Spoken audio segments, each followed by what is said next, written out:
Coming to you from Bangor Memorial Park Stadium here in Bangor, Pennsylvania. I almost said Maine. Hello, everybody, and welcome aboard to East Penn Raiders football here on the HSG Network as we present to you the East Penn Raiders against the Capital City Seahawks out of Washington, D.C. Just to let you know, our national anthem this evening was performed by 2 of 9 members of the group No Strings a Cappella, whom actually did a very nice job. The 2 men you saw, Antonio Endriga and Steve Gale, they did the duet this evening before getting started. So again, No Strings Acapella is the group. Of course, you can check them out further at nostringsacapella.com. So nice job by them. Anyway, I'm Tom Wilkins. Howard Gaber is with me here this evening from Northeast Pennsylvania. A good home opener for the Raiders against a very veteran Capital City Seahawks team whom we have seen a number of times over the years. Keep going, Tom. Keep going, Tom. We got technical difficulties on the score. Oh, there it is. It's up. All right. I thought we were having a little bit of an issue We got here. So Howard, I guess, is with me here. Sort of. So we'll get things going here. Major League Football fall schedule action here. As doing a little bit of everything here. You always do, Howard, as is always the case. But Howard, how do you see this game playing out? Obviously, we're looking at a lot of veterans and 2 prominent organizations that have really done some damage over the years. Tom, I'm thinking that we got both teams here that we know a lot about. We got the Capital City Seahawks, who are our friends from the South. Yep, from D.C. James Crowell, owner and head coach. And then we have East Penn with Ronaldo Rodriguez here in Bangor, PA. So both are very, very exceptional owners, and they want to play a great brand of football. So I'm very excited for the game, Tom. And this is the first time we've actually broadcast from this new location. Over the years, we've broadcast from Salisbury High School right outside of Allentown, and even had a couple of games at Kutztown University in Kutztown, Pennsylvania, further to the west. For those of you who are wondering geographically regards where Bangor is, it's literally off of Route 191 and Route 33. If you're heading north to the Poconos, it's located, if you want to think of Bethlehem and Strasburg, it's kind of like right in between. And that's where we are tonight. A very crisp but beautiful evening. Scoreboard has been set for up, football. We were just trying to work on the scoreboard. As you can see, there's a clock in the bottom right-hand corner, Wilkies. You are correct. And also there, and I want to send a special thank you to Howard for putting the thing on the bottom. If you're wondering where it says "Get well soon, Donna," it's in regards to my wife, Donna, who unfortunately suffered a stroke on Thursday. Thankfully, it was not serious. I think it was in the thalamus area, according to doctors, and she is on the road to recovery. So my thanks to Howard and to those of you who follow the HSG The entire network. HSG network staff, Tom. Of course, my personal thanks for all your kind thoughts and prayers and well wishes, especially during the last 48 hours. It has not been easy, but hey, but you're here, Tom, with us. Yes. Hopefully for a little vacation time here. Well, hey, to enjoy what you love doing. Hey, well, looking at a wall, an obstructed view in front of you. And then again, of course, we got the scoreboard monitor that I'm also looking at as well. By the way, the team captains for the East Penn Raiders listed: Max Burgess, Jay Cito, Michael Kuzer, Darius Wade, Chris Barrett, Tajmir Flood, and Brooklyn Wells. Several of them I know rather well. Oh, Tom, veterans, right? Flood, Wade, and Kuzer is definitely those 3 stand out. At least 10 years, Tom, I think it's been for Kuzer, right? At least 10. I wouldn't be surprised if that were the case, but then you got people like Raheem Ridley, who has been around the semi-pro circuit probably for like 2 decades. Yeah. So that's definitely something to look at, because these people, they play for the love of the game. You got to remember, these are people who are dads who usually work 40 hours a week, sometimes more. They got to provide for their families, and they do it for the love of the game. And they may not make every practice. They may not make every key point, but they try and make it to the games and try and put the hard work in, because it's a diversion through their everyday lives, and they love what they do. And the individual running in and out of your shot is Ronaldo. He's always busy doing something, so this should be quite the night for him. He's given me at least 30 emails and 75 texts, Tom, just to make sure that we're here and we're ready to go. That is correct. Ronaldo Rodriguez is the owner and CEO of the East Penn Raiders. As we're waiting for the coin toss, let's also run down the rest of the group. CFO and general manager is Lillian Rodriguez Shelley. Orrin Marshman's the head coach, and we've seen him many times, and now he gets to do his coaching Remember the duties. best game, Tom? Remember the Wolves? 3 interceptions? That is correct. As part of the then Lehigh Valley Storm, Orrin Marshman, that big hat trick at Seidler Field, leading the Storm to that big win. That was the night where I dropped the MP3 in the creek after a huge rainstorm. But anyway, Orrin Marshman's the head coach. Offensive coordinator Sean Kellman. Bryant Martin's the special teams coach. Chris Amato is the chiropractor. And part of the staff is Dale Nesvetter, Holly Cadies, Gina Fair, and Annie White. You may hear Bob Matthews, the public address announcer, in some of our stints. Ryan Nix is the team photographer as well. So these are two teams we are very, very familiar with, and definitely looking forward to some good things happening as we're still waiting for the officials. Oh, no, don't say that, Wilkies. I thought I saw a couple guys in stripes somewhere. No, maybe no, it wasn't they're in the middle of the field. I guess they're doing last-minute instructions. They're all here. It's just a matter of getting everybody lined up for the coin toss and all that stuff. Oh, we got plenty of them, though, Tom. What do we have, 7? No. Yeah. Probably 5 or 6. 7. We have a 7th in the press box with us, so the clock is going to be official tonight, Tom. Yes, indeed, and I really as official as it can get. we'll be sending mixed drinks to the referee there if we're winning to run it a little more if we have to. Well, considering we are in an area where a lot of the stuff is like maybe 20 minutes or so away, like your nearest ShopRite or Giant or even or Civilization. Is that what you're saying, Tom? I'm not saying that. Nearest Civilization is Tom just said 20 minutes away. So if you're up here, make sure you buy a dish. Well, or walk 3 minutes to a Turkey Hill, not too. Oh, they're all over the place. Those Turkey Hills. Yeah, especially outside the Philly area. Especially if you can go from Coatesville on like west. Tom, but did you see the gas? What was the lowest you saw on the way up?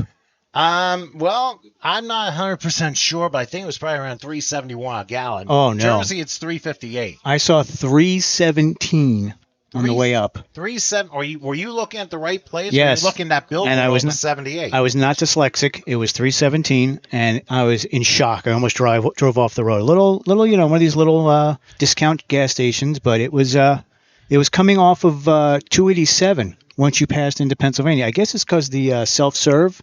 They can take the tax off and take some more off that you have to self-serve it. But all right, so we don't know what they're doing out there right now, but there is a discussion. You can see Coach Crowell is there, Ronaldo's there, Coach Marshman, and I don't know who the man on the right is, but looks like it's they must be talking about money because that's usually the only thing they're going to discuss like that. It's possible. That's serious. They're not putting all their hands in and doing a Woe Bundy. I don't think that's going on, Tom. I have no idea. I don't know if they're doing dinner plans after the game. Could be. They're probably asking within 20 minutes, what is open after the game for dinner? That's a good question. I'm not even on a Saturday night. I really don't know. So in the comments, all the people from Bangor in those comments, put them up there. Tell us what's open. Yeah, that'd be definitely nice to see. Otherwise, I'll have to look at something at Route 33 or 22 or something like that. I ate before I got here because I knew it was going to be in one of these games, Tom. I knew. Yeah. So what did you have, Tom? Did you have lunch? I had a late lunch, so I'll probably get something on. What did you get? Back. It was just a sandwich locally. I never got really a chance to eat because of all the things that went on this morning and afternoon for me personally. But luckily, everything got sorted out, and here I am about to start this game. And just so you know, East Penn Raider football is presented by, this is an interesting one, Go for it, Tom. Masknstuff.com. It's spelled MASKNSTUF.com, which features customizable text, or you can even draw your own designs. You can write your own custom messages to be displayed on their LED lighted mask. I saw it, Tom. And the LED mask goes across your mouth, and you can put messages in the LED mask from your phone that will show up on it. It's unbelievable, the mask. I've never seen anything like that. Like, I've seen the mask where it looks like, your face, or it has like lips and stuff. And this is actually an LED lights that are like a billboard that can blink and rotate and go through. And you can set it with an app from your phone. Never knew that is possible. Yeah. I mean, Yeah. I was like, oh boy, that could be good for Halloween, or if Oh, Fox yeah. does another season of The Masked Anything. Singer, they could use that as well. Anything at all. I mean, you can have them in a fixed Hospitals, position. working in hospitals. That's true. You can, like I said, have them in a fixed position. You can adjust the scrolling speed and even the Yep. direction. And you can also play preloaded animations or even draw your own custom design. I think we leave that to the imagination, Tom. Well, of course, anybody can do that, but at the same time, that's one of the ways to get lit Yes. without damaging your body. So check out maskandstuff.com. It's available on Facebook, and the website is masknstuf.com. Yeah, very cool. Very cool. One of their sponsors that's doing it. All right. Well, the captains, by the way, for Capital City, looks like Michael Wilson, the quarterback, is one of them. Aaron Gaskins, he's a running back from Old Dominion. He's part of that group. Additionally, Mark Jackson, he's one of the offensive linemen. Trying to see who the other two. 53? Did you get 53? I got him. All right, I can't see the other numbers yet. It's hard to tell. They have to move a little bit. Looks like I don't know. I'll go into something. We do know Mike Wilson, Tom, because we did the. You weren't there. This was the Brandywine weekend from hell. No, just the Brandywine weekend. That's right. When I was in the California, right? Yep. So we did the championship games down there, and Mike Wilson played for one of the teams down there and had a spectacular game down there. So he is an original Capital City Seahawk. So he did not play on the team when they were the Legends, which we did a couple games for, I believe, in the other leagues. Right, the DMV Legends. Yep. So, but he's back now, quarterback for the Capital City, and he's ready. Looks like I can't tell. I mean, I'm gentleman in the middle. I think I'm trying. 10. I think it's 10. That might be Kendall Wells out of Mount Vernon, who is one of the other 10. captains for the Seahawks. Yeah, that's okay. Let's see who wins. Let's just see who wins it. Yeah, we got the flip already, Tom. Or they just threw the coin down, one or the other. Yep. Here we go. Looks like East Penn won. Yes, they did. And they will defer till the second half, and Tom. you know my terminology. Yes, they will defer. Their choice will be in the second half. So it looks like, hey, no matter how you explain it, that's what it is. Yep. So they'll get in a second. So the Seahawks will receive the football first. Of course, they're the ones in the road. Tom, I'll give you the other numbers: 10 and 20 something. I think that might be Aaron Gaskins we're dealing 29, with. 29 and 25. Oh, 25 be Edward Robinson out of Morgan State. Now we got one of the other ones. So the Seahawks, they're in the road white uniforms with black pants. The Raiders are in all black uniforms except for the white helmets and numerals on the black shirts. Tom, that may be dark maroon. You may be a little optical there. I think that's maroon. They use that maroon color. You know, I mean, and these might be newer uniforms. Yes, they are brand new. And guess what, Tom? Guess who made them? You? Nope. Coach Crowell. Oh, is his company, right? His jersey company made them for him. So we probably should get free sponsorship. Yeah, we should get him on the sheet. You know. But, well, you know, I think he gives us an outs when we go to Florida and everything else. So yeah, you know, we do love Coach Crow. Yes, indeed. All right, so East Penn, they'll be moving from right to left. The Seahawks left to right, and will switch sides during the second quarter. So as the sun starts to set, and fall is obviously official here. I just dropped my phone. Keep going, Tom. And we'll get this thing underway here from Bangor, Pennsylvania, here at Bangor Memorial Park Stadium. 58 degrees the game time kickoff temperature. And looks like 92 is kicking off, Tom, which is Mitchell Aponic out of Penn College of Technology. That's who's kicking off for them. That'll be interesting. And obviously, there's plenty of new players from both sides. Yeah. But East Penn has been a solid program. The Seahawks have been around for a while, so they're respectable. We're going to have a good one today. And you'll notice, Tom, there's a lot of numbers that you might recognize, but they're now different players. So as the game goes along, you'll notice them. Most definitely. All right, the official blows his whistle, and we're about ready to get underway here.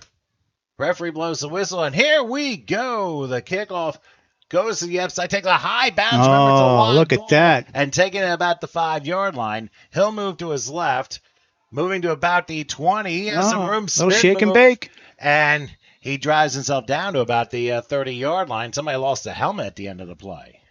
That might have been the returner. That was number 16, who will not be mentioned because there is no number. So, anyways, number 16 on the return. And a pretty good return as well because he had some space despite the fact that the ball bounced over his head and he was able to retrieve it back into zone 4. You get positive yardage out of that where it could have been a disaster if he never recovered that kick and it was, live ball and someone else was on it. So to set them up at the 29-yard line, 29-yard line is going to be 1st and 10, Tom. That is a natural grass field out there, Tom.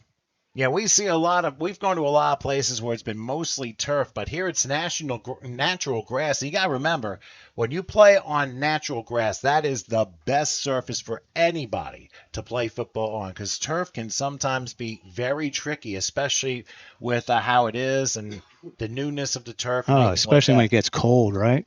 Yeah, and it can be a really cold or hot, either way, right? That's a hard floor, especially when the temperatures get colder. Or when it gets, 100 degrees, it's going to be, really hot out there. But go ahead. All right, quarterback is Michael Wilson. And on first down, this is going to be a handoff to the right side, slowing the back down, but he's able to get out of a tackle and get to about the 33-yard line. That is Aaron Gaskins out of Old Dominion University. And submarining him on the play was number 21, Yogi Wilkerson, another veteran that continues to play for East Penn. We've known Yogi for quite some time, from playing in the leagues in Pennsylvania to playing for all the teams up here in the Lehigh Valley. So Yogi Wilkerson, much, much respected and a veteran. So after they'll give him a 5-yard pickup to 34, so it is 2nd and 5. The Capital City Seahawks on the opening drive of this game.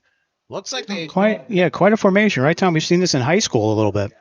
Yeah, it's more like a protective full house back with a single back to the right. It's just a full house. It's all this full house split. Here's a play fake, and now a delayed handoff. But there the Raiders were right there and waiting as Aaron Gaskins got the carry again, and this time might have been a 2-yard loss. Yeah, Mike Kuzer up there, again, a veteran from many, many years. McDaniel College he went to. A little help on the play by number 7, Brooklyn Wells, another captain.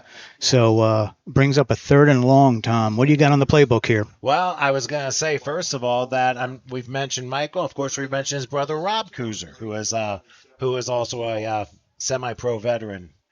But we're going to see what the Seahawks have here on a 3rd and what looks to be about 7. They got to change that alignment. They definitely have it. Yep. They're going to spread out with a back to the left.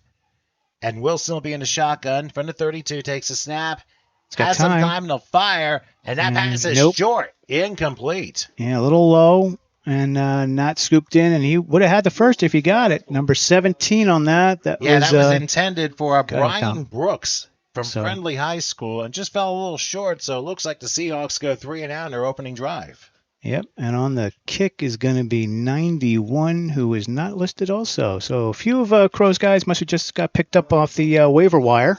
And he hasn't added into the roster yet. Or it's possible that they're here, or they're just wearing new uniform numbers that we don't know about. Could be. So it's either one or the other. But anyway, some last-minute substitutions for the Seahawks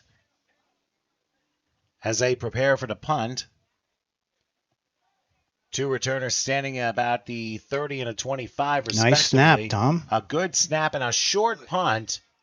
And they'll just let it bounce away. And then instead of letting it roll, the defender ends up rolling at about the 20-yard line where it's going to be downed. Yeah, good series on defense for the Raiders coming out.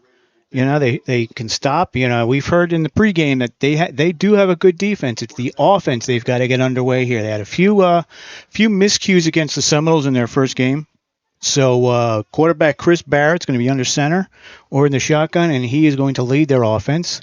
Very, very some dynamic receivers, including number 88, Josh Burgess, is on one side, usually number 13, Manny Stewart, on the other. So he's going to look for 88, Tom, a lot here. So you'll see. Well, he's going to lie up on the far left side. That was a 47-yard punt, by the way. So the Raiders will start 1st and 10, moving from the right to left. In a shotgun formation, they spread out. Ball at their own 21-yard line. Chris Barrett, the quarterback, calling signals. Now he's going to await the shotgun snap at some point. A little audible there with his hands. Looks like he's doing sign language, changing the play. He'll throw left, and the pass up didn't quite work, incomplete. That went in the direction of Darius Wade out of Lincoln High School. He's a semi-pro veteran. Oh, yeah, he's been here a while. but I don't know if he was able to establish his position. That's why I went in and out of his hands. And you weren't really going to get a lot of yards on that because number 29 was right there. Aaron Gaskins was right in his grill. So he really wasn't going to get a lot of yards out of that anyways, even if he caught it. So better to, let it go, take another down, don't give up a pick, and reset your offense. So it's going to take Barrett, takes him a couple series here, get his feet under him, and start to really throw that ball around. But he's got a great arm. He's got great accuracy, and he is a little mobile. I'll tell you a little story later on him. All right, well, they break huddle. It is 2nd and 10 from the 21-yard line. You mentioned Aaron Gaskins. He's playing on both sides of the football, so we'll see how his endurance goes in the fourth quarter. Look, somebody jumps, and it's a free play. Throw it to the left is incomplete, but it's going to be a free 5 yards, and we'll have 2nd and 5 because they allowed the play to go. And needless to say, the middle of the line jumped on what looked to be a hard count. Yep. And the story about Chris Barrett was back in 2019, we did a combine. East Penn did a combine and invited all the players in that were interested in playing because they were doing some open recruiting. And Chris Barrett was one of them. He played quarterback, did very well at that, but they had a couple guys already lined up, so he really didn't get a chance to show up for the team. So this maybe is his showing, which is good for him, playing in the semi-pro level. And that was around the time where you had Lamoureux and you had Jimmy like you and all them. Yep, tough competition. Absolutely. All right, following the 5-yard penalty on the Seahawks, it's 2nd and 5 from the 26. Same formation, Barrett in the shotgun with a back to his left. Let's see what he takes. Back to pass, looking. He's got a lob on left side and a little bit high, incomplete. That was close coverage there. They did intend for Josh Burgess. Didn't quite work, but Edward Robinson did a good job on coverage there. Yeah, he's like I said, he's his favorite. He's his favorite deep guy. He's his favorite slant guy. He's got a couple out there that are good that can catch the ball. But we did have a penalty, Tom. Looks like it was roughing the passer. Oh, that's going to be a free first down. Pick that out of the corner of my eye there, Wilkies. Yeah, well, I completely missed it as well. But needless to say, the rush came, and Barrett was able to get out, and the Seahawks commit back-to-back penalties, and that's an automatic first down for the East Penn Raiders as they move the ball to the 41-yard line. Yeah, and that helps them out because that would have been a 3rd and long right there. So it'll be first down now. Yes, indeed. Well, they quickly get to the line. Using the spread, Tom. Yeah, a lot of teams tend to use. Doesn't everybody? Well, it seems like most teams use that as their base formation. Back to the right this time of Barrett, who will take the snap. He throws quick. That's caught. It's going to be a very short game. My guy Manny. Manny Stewart with the catch, but only for about a yard. Yeah, that's an outlet. That's he's that third one he's looking through, maybe second he looks through. He's looking 88 first, then seeing where 3 is for Darius Wade, and then Manny's always the safety valve out there, and you get a yard out of it. He's looking more for the slant to get him out there, but defense came up. This is a good defense from the Seahawks. Very good defense. 2nd and 9 from the 42-yard line. Let's see what Barrett calls here. And, of course, they'll go with a lot of extended plays. You're not going to see too many runs based upon that. But I wouldn't be surprised if they try one here. But they won't. Barrett back to pass. Oh, he fires this one. There you go. Oh, what a hit. With a big hit at about the 44-yard line. And that's a first down. You called it. Josh Burgess of Great Valley. He grabs it. And the Raiders are in plus territory at the Seahawk 44. Marcus Hodges almost took his head off going across there, which was just, that was a vicious hit coming across. But again, Burgess is a possession-type receiver. He's your wide receiver. Could be like a Terry Glenn type, that catch. Oh, wait. Sorry, that's a Patriot. Got to give somebody else. Go ahead. Wait a minute. Hey, we both share that, Patriot and Cowboy. Come on. There you go. Know that. Anyway, for the Raiders, 1st and 10 at the Seahawk 44-yard line, 4 minutes into the game. Barrett, this time with a hand. There's an inside. Well, there's a good one, crossing to about the 40-yard line. Yep, and the running back's number, Tom, is a very common one, number 84. That's Samuel Gonzalez, who you would expect to you would expect it to be a tight end number, but instead, you figure it's the guy from the Atlanta Falcons who has something like that, Cordell Patterson. Yeah, he has an upper number, but it was funny because I did the stats from the first game, and that's the first thing I asked Ronaldo was 84. Ronaldo, who is it? Because there you don't have an 84, and he's like, oh no, that's Sammy. I'm like, okay, you sure? Because he's listed as an O lineman, so we'll see. But either way, we continue. Indeed we do. So, once again, Gonzalez will line up next to Barrett. That was a 5-yard gain, by the way. 2nd and 5 from the 39 of the Seahawks as Barrett takes a snap. Quick throw. Oh, and no it's one looking. off, and look out. He might That's be 6, running Tom. Interstate 80. That's 6, Yes, Tom. well, it's actually number 11 who runs it in and welcomes Oh, himself Tom, that's to the number end 6. zone. Number 6 Well, guy. number 6, that is Yep. Marcus Hodges. I thought you Yep. said that 6 because of 6 Yes. points. Oh, yeah, both. Both, Tom. I doubled it. I doubled down. Well, and the Seahawks won that one. That was a Yeah. pick 6, and he got the lottery ticket into the end zone. That was an ill-fated throw. There was a flag down during Yeah, let's the see what the interception, flag is. The so flag's- hold up on the scoring just yet. All the way back at the 36, I can see the flag on the field there. I don't think you can see it on the Yeah, screen. There it is. on the There we near go. side, but could that be That's a taunt? Could be a taunt. Could be a That's probably what it's going to be. Well, let's just wait and see what they call, because they're lining up for the conversion right now. 12 men on the field. Oh, 12 men On the against defense? the Seahawks. Wow. No, sorry, wrong wait. point. Oh. Against Oh, no. against the Against Oh, the Raiders. false hopes. False hopes on that. So we give them the touchdown. All right. Oy, oy, oy. So it ends up being 12 men on the field, and Capital City with 12 Raiders on the field still were able to return for a pick 6. That was, I would say that was rather impressive, and especially on the part of Marcus Hodges of Friendship Collegiate Academy High School, comes through with the first 6 points of the game. And no faded throw by Chris Barrett. The reason for that. Hey, Tom, he didn't even turn. We're watching the replay, Tom. He didn't even turn around. He just threw the ball. Like the receiver must have been on a different page. So that happens. It's possible. And remember, it's the opener, and the receiver may have run one way and not the other, like the quarterback was expecting. Now you got to remember, every league has different like nuances. And here, the extra point. Actually, they're not going for an extra point. They're going for 2. Yeah, it's 2. Yeah, this is a 2. All right, back to pass, looking, firing. And he threw it where the receiver wasn't either. It looked like he threw it to a Raider and it didn't get anywhere. 17 went in, and he threw out. All right, well, so the conversion is no good, and the Capital City Seahawks have a 6-0 lead.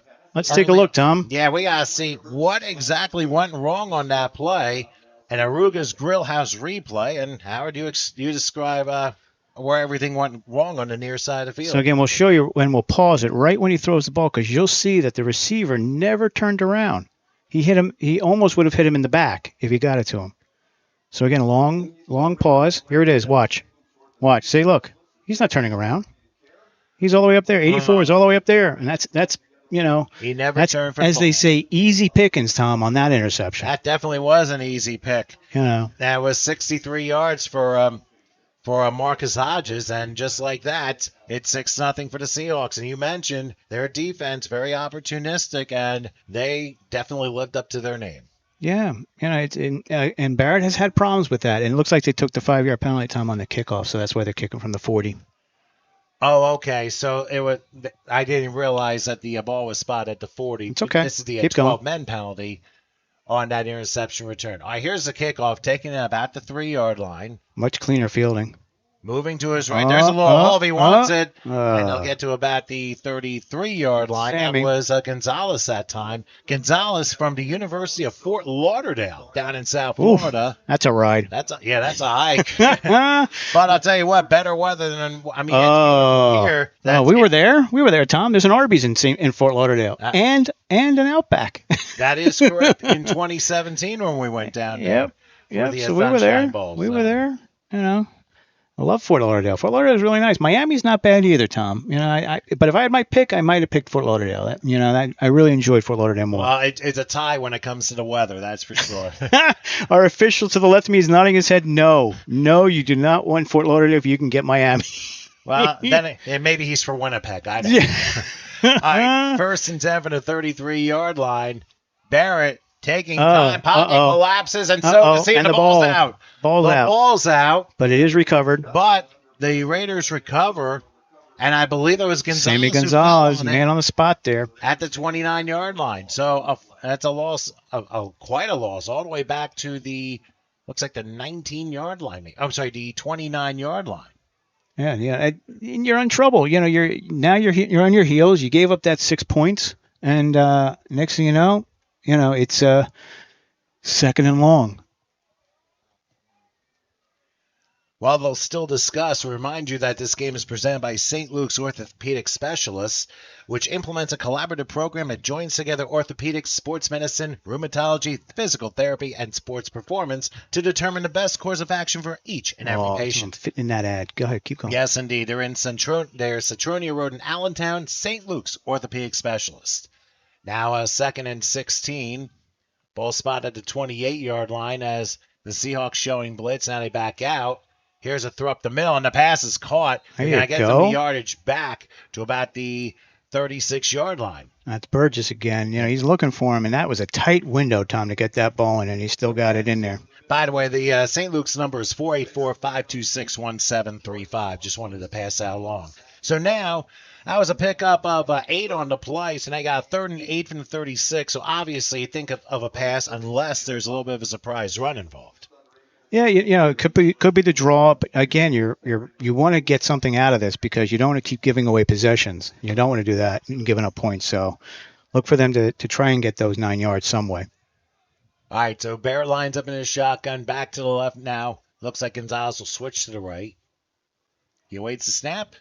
Hard count, tried.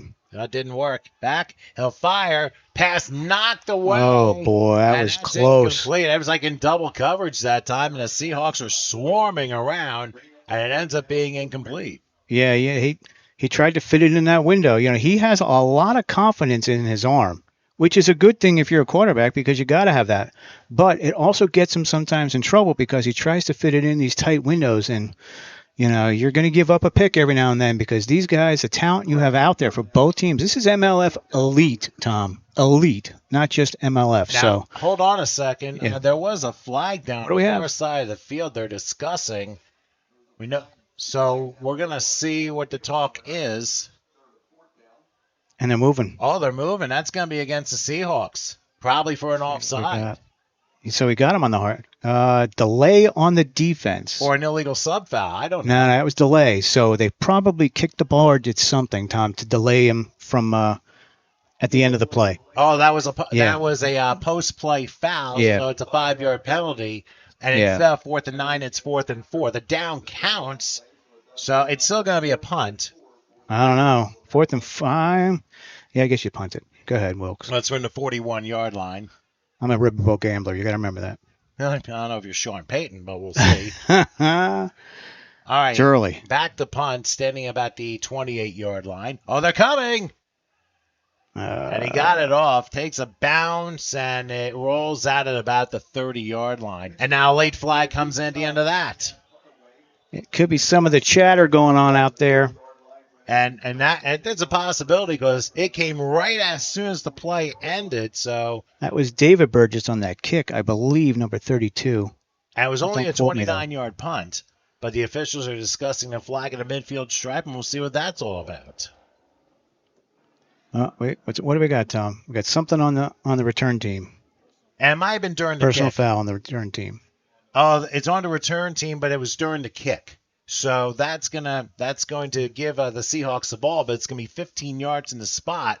And in this case, it's even half the distance, which means it's first down to 15-yard line. Should be. While we have a second, give us an ad. This game is presented by Michelman Steel Enterprises, whose purpose is to promote and advance the structural steel and miscellaneous iron fabricating industry and the use of steel construction in Pennsylvania, New Jersey, Delaware, and Maryland. And the Seahawks aren't too far from there. So check out Michelman Steel Enterprises. They're on Schuensville Road in Bethlehem.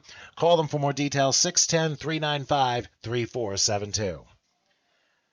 So the Seahawks, with their first offensive possession since the opening drive of this game, they're up 7-0, but it was a pick six by Marcus Hodges. No, 6-0, Tom. 6-0, rather. And now have a complete mess on the first snap. So we're playing a flag football a different way here. Yeah. As we've had penalties on the last 3 plays. But a boom. All right. Yeah. Well, when you're going to go offside, you may as well go all the way. There's no reason to stop halfway and take the flag. It's actually a false start. And they got the false start on him. So maybe he knew they moved, and that's why he jumped. Oh, I'm sorry. Wilkins, make up your mind, will you? Come on. Tell that to the official. He pointed to the Seahawks. It was actually against the Raiders. All right, so let's just go with what we know. How's that? We'll do it that way. We know it was going to be an offside because he jumped and he was in the neutral zone and figured he may as well go all the way to the quarterback. At least he didn't take a 15 on that one. Well, it was unabated, so 1st and 5, and that helps out the Seahawks move closer to the 20-yard line for quarterback Michael Wilson. This is going to be an inside handoff and a hard hit. Swarmed. Not going to be much there. Crossing to about the 21-yard line, and no, number 9. Yeah, number 9 with that. So maybe a yard on the pickup. Yeah, good play on the defense, though, number 56, who makes a ton of tackles, which we don't have either. But, it's, hey, you got to stop him. That's all. Got to stop him now. Got to get the ball back. And I think it's a matter of both teams getting a feel for each other the first drive or two and then just going all out and going for whatever mismatches are there. So after a yard pickup, 2nd and 4 with the ball at the 21-yard line. Let's see what Wilson does. Oh. It takes a snap, a little while. Unexpected snap. And that's what that was. The pass is going to be caught, or is it? Yep. At the 34, caught. Yes, it was caught. Brian Brook.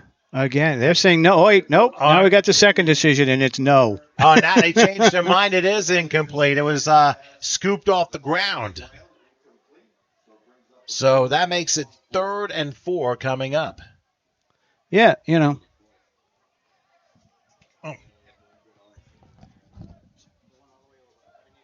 guys down the bottom. Copy him on. 4 guys, 3 guys on the bottom. 3 on the roster. Oh, I see. 56 was Xavier McNair. He's a late addition again. They just flew him in from Florida, so he's playing tonight. They gotta have some sort got a lot of guys from Florida coming in for this game. Probably because the University of Miami isn't doing so well today. That's it. We're recruiting. Possibly. 3rd and 4 from the 21 following the incompletion as Wilson takes a shotgun snap. He will fire. They have an open man. That's going to be a first down. Crossing the 30 and out to about the 33-yard line. Brian Brooks with the grab. And Zachary Barnt on that tackle. Go ahead, Tal. But a good job on the recognition on the part of Wilson, knowing where the sticks was for the receiver and getting the yardage necessary. Yeah, you got to play the sticks, and in both offense and defense, you got to play the sticks. And it looks like, the Seahawks are trying to put together some type of drive here. We like to see them put at least a couple first downs together. That was probably their first from this series. That is correct, because their opening drive, they went 3 and out. So that's what you want. Continuity. All right, so Wilson with 1st and 10. They spot the ball at the 33-yard line. Both teams are not going to go away from the spread. Here's a handoff left side, and the containment very good by the Raiders, and not much there. Jonathan Dudley, number 32, with the big paws out there, closing off the corner. That's his job. His job as middle linebacker is to get over there and close the corner up so they cannot get around the end. So it ends up being like a half-yard, maybe a 1-yard loss. So you're looking at a 2nd and 11 coming up for the Seahawks. Tom, and if you notice a player out there with the green stockings, those are from the days he played with the Phantoms in his past team. That's none other, Tom, than number 6, Joe Davis. Joe Davis, Tom. Another Northeast Pennsylvania semi-pro legend. Yep. No question about that. And I thought we saw him recently. Yes, we did. He played for a couple teams. That's correct. All right, so 2nd and 10 from the 33-yard line as Wilson takes a snap. He's going to throw right. No, it is a little behind him. Went a little behind the intended receiver, 19, who was down the near side. But it forces a 3rd and 10. Now, you have to think about it this much. He went for the guy, and it was like kind of in double coverage that time. So that almost looked to be a dangerous pass. These look like a lot of timing patterns, Tom. And both teams look like they're timing it out. They're saying, okay, 1-2 step and then throw. And then if the guy's turned around, he's there. If he's not there, he's not there. But these look like very, very, very succinct timing patterns that they've worked on in practice. But, when you get in that game, it's a whole nother story. That's correct, because you have to take that practice and put it in a real-time situation and execute precisely. Otherwise, you're not going to get too far down the field. So 3rd and 10 from the 33-yard line. Wilson again, the shotgun. Let's see what the Raiders do. They're going to come after him. Back to pass, firing left. And knocked down and very close to being intercepted. Robert Kuzer. We just mentioned him, if you weren't to believe that. Yep. He knocks it down and almost picked it off. But the consolation is the Seahawks will have to punt. Yeah, we'll get that replay after the punt here. But yeah, he had it, and he could have just spun around and probably scored if he really wanted to. But hey, at least he knocked it down. Kept it from getting a first down, which is what you want. Well, you got to consider, too, the punter for the Seahawks had a 47-yard punt on his first one.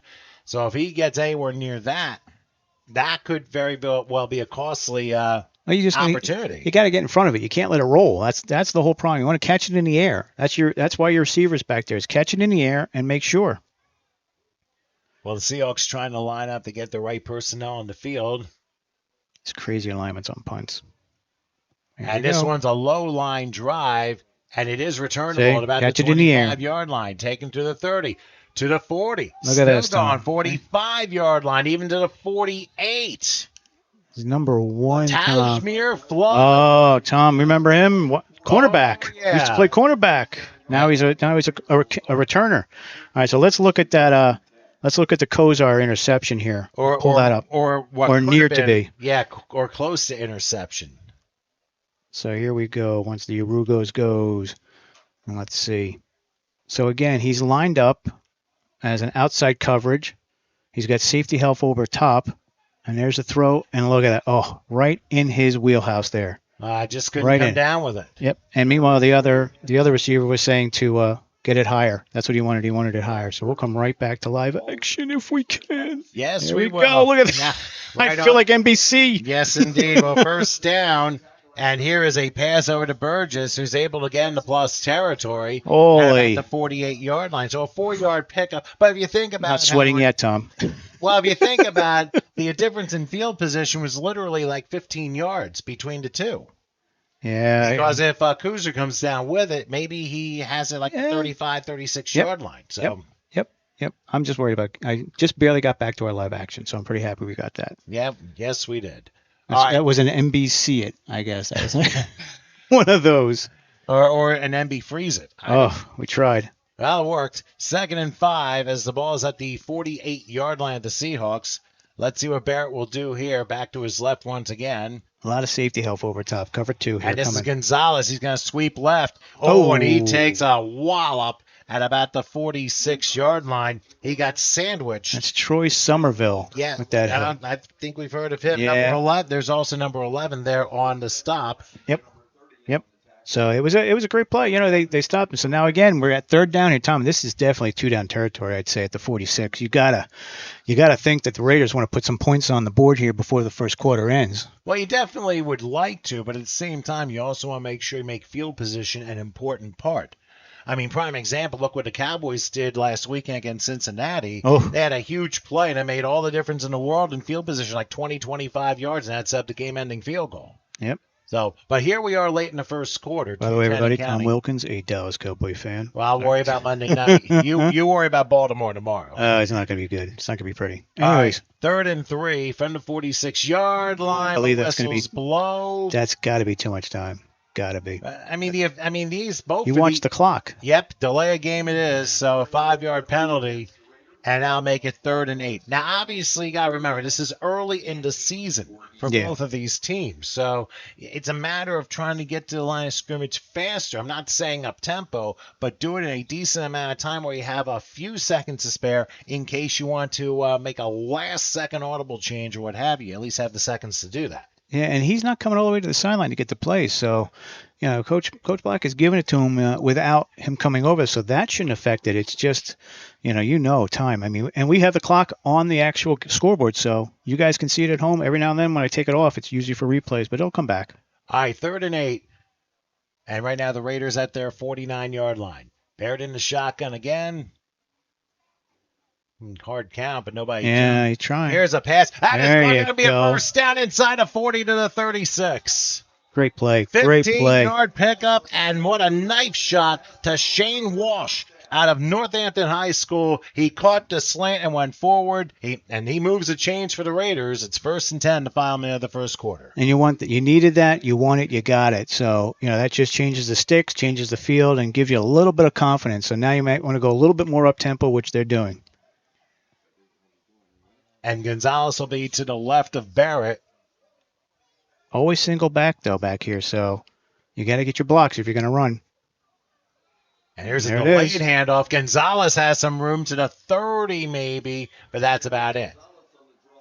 Gonzalez that was a nice tackle on the part of Kendu Wells out of Mount Vernon. He was able to bring him down, but not before a gain of 5, maybe 6. Yeah, and you get positive yardage out of your running back, so you want to have that. He's a little scat back there. He can scoot around there, get some yardage, but sets you up nice. You have an open playbook here, and it looks like you're gonna go right into the end of the quarter. Tom. Indeed, we've hit quarter time, so it'll take a couple minutes to figure out what their next play is going to be. So after 1 here in Bangor, Pennsylvania, it's Capital City 6-0 over the East Penn Raiders. We'll break here, and we'll have quarter number 2 in just a moment.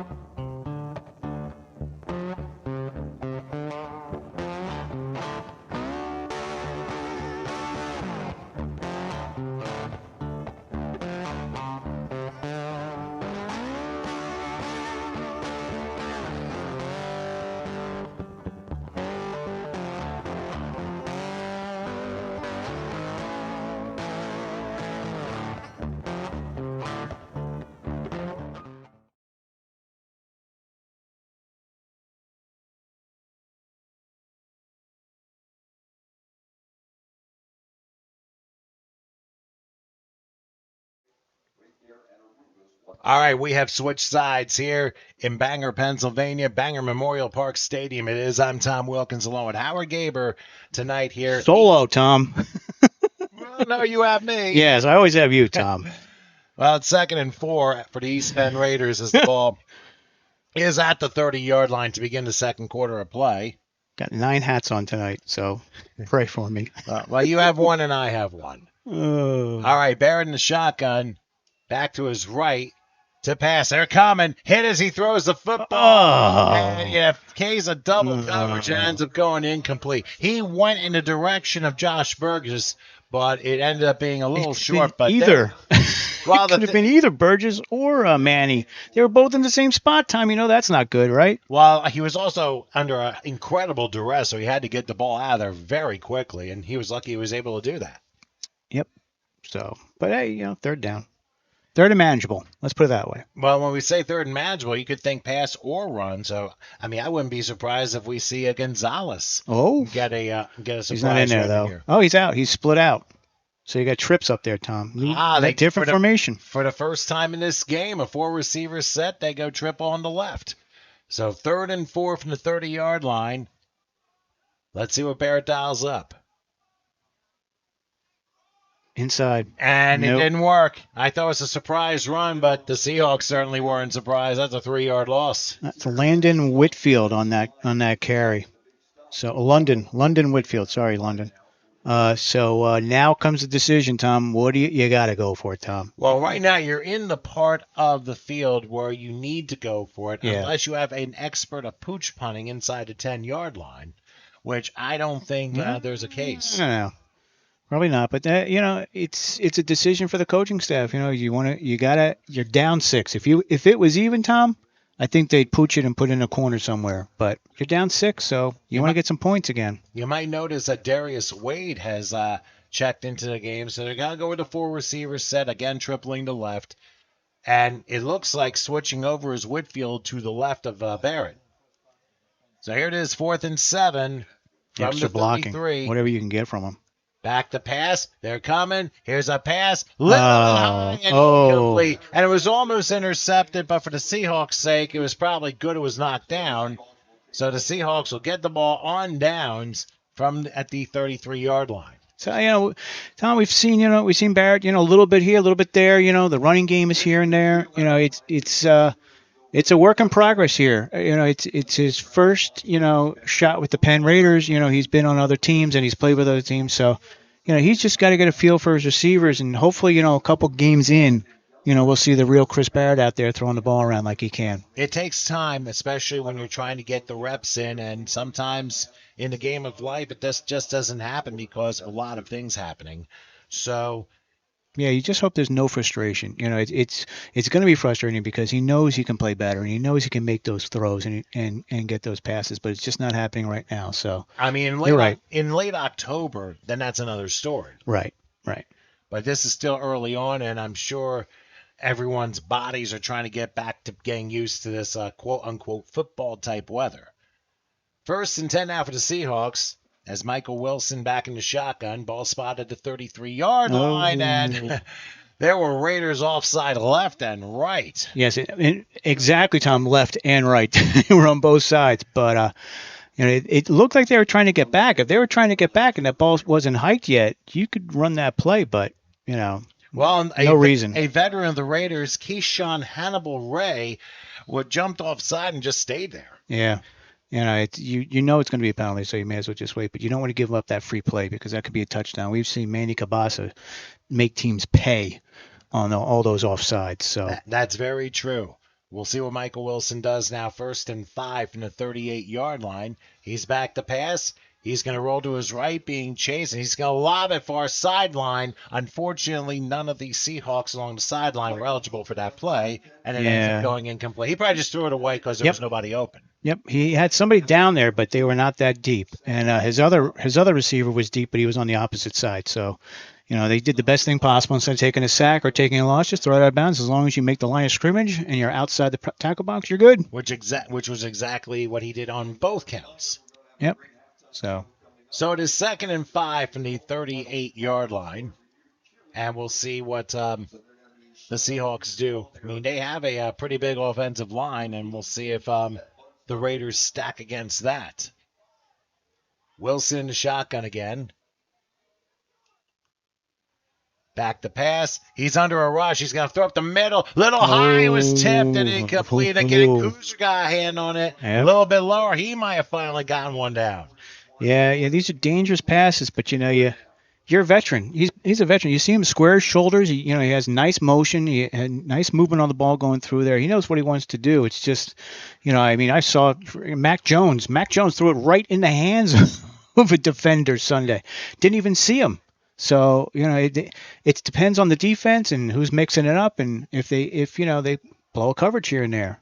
And if you're able to mix up the defenses effectively, that definitely gives your offense a shot in the arm to possibly do something. He's not making reads back there. He's just, trying to get his throws in. So we'll see as the game goes along. All right, 3rd and 5 again from the 38-yard line. Wilson in the shotgun. He'll wait the snap. We'll see if the Raiders come charging again. Throwing to the left, pass is caught. And let's see what happens here. Oh, it's going to be a first down. Oh, nice cut. 47-yard line. Good cut on the part of Pep Flakes at Archbishop Carroll High School. He was at the sticks and then nearly gave up his position, but then was able to stumble across and get a gain of 9 on the play. And now we have whistles. It looks like the far side. Something's going on the far side. So we'll wait. And there's a flag down to 45-yard line. Our official tells us it's a sideline warning, Tom. Oh, a sideline warning. Okay. And they're moving it back. Also, they may have had a sideline warning earlier, and that was prompt. So that's going to be a 5-yard penalty because they were warned, and now. And next time it's a 15. So you don't want that to happen. That's, again, you got the guys on the sideline, Tom. They all want to be in the play. So they're all right up on that white line on the game, and the coaches, it's everything for the coaches to try and keep them back a little bit, from the sideline. But it's going to happen more than not. It depends if the referee's a friend or, you can talk to them and say, hey, work with us over here. So it'll now be 1st and 15 from the 41-yard line following the sideline infraction. Wilson, they try to do a different play. Oh, nothing there on the inside. The door was Matt Shared. Oh, Matt Shared just seals it. Away from Easton High School. He just leveled the running back that time. Yeah, he just sealed that inside there. It's very difficult to run up the middle on an East Penn Raider team because they just have great size on their line and great size in their linebackers that fill. So, your best bet is to try and get an edge or to try and, work the ball down on the outside because you're not getting up the middle unless you got some great blocks. 2nd and 17 now. The ball at the 39-yard line.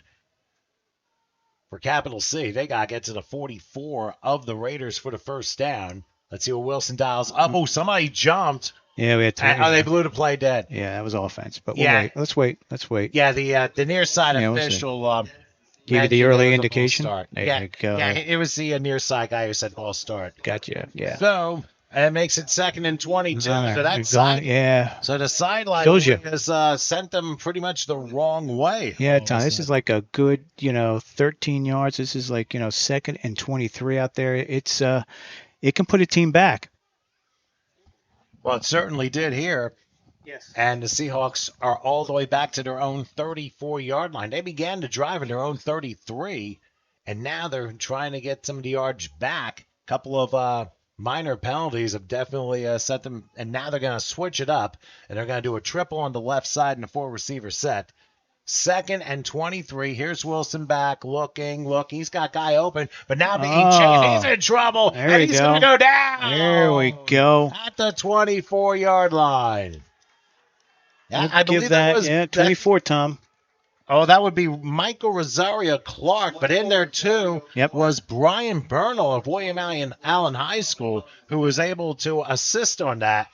Boy, the door closed very quickly, and the East Penn Raiders. Michael's very excited on the sideline there. That was a great play. That's what you want. You want to get fired up. You want to get out there. You want to make a sack. And it's a 10-yard loss.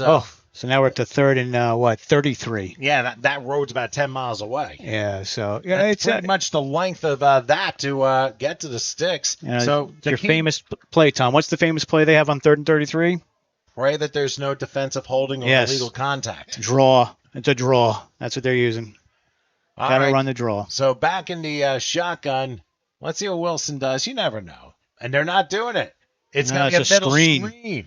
And it's going to be for some yardage to about the 33-yard line. So a 9-yard pickup, but it's going to force the Seahawks to punt, obviously, because it's going to be 4th and very long. Yep. So a respectable 3rd down gain. At least it's not going the other way. It would have been pinned back in the end zone. Yeah, it would have been a long way back. But give credit to the Raider defense. They really sludged the hammer on the Seahawks. But then the Seahawks did it themselves, too, with a sideline warning and a false start. Yep, and now they're under the gun because if they get one more, it's going to be 15. So you never know when that could happen. That's very true. All right, punting now for the Seahawks, standing at about the 20-yard line. Looks like they got Kashmir Flood on the far side and one other player. Very deep back. Punt return. Here's a good snap. They are coming, but he gets it off, and there's a flag down during the kick. And another flag down. That could be numbers. That could be a number thing.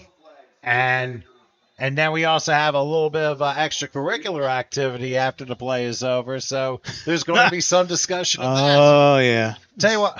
This is semi-pro, Tom. Give an ad. Well, I'll tell you what. Well, you've been seeing replays presented by Aruga's 100 out of Allentown, Pennsylvania. And there's something really special about them.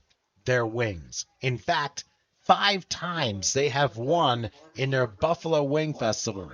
And get this, they have a sauce for any taste. Many menu items utilize organic ingredients, and all their ingredients are high quality and sourced from producers who share the vision for cleaner eating and cleaner living. And most proteins are raised free range with absolutely no antibiotics. That's the key. Check him out, Aruga's 100 at 327 Star Road in Allentown. They got a toll-free number, 888-622-9464.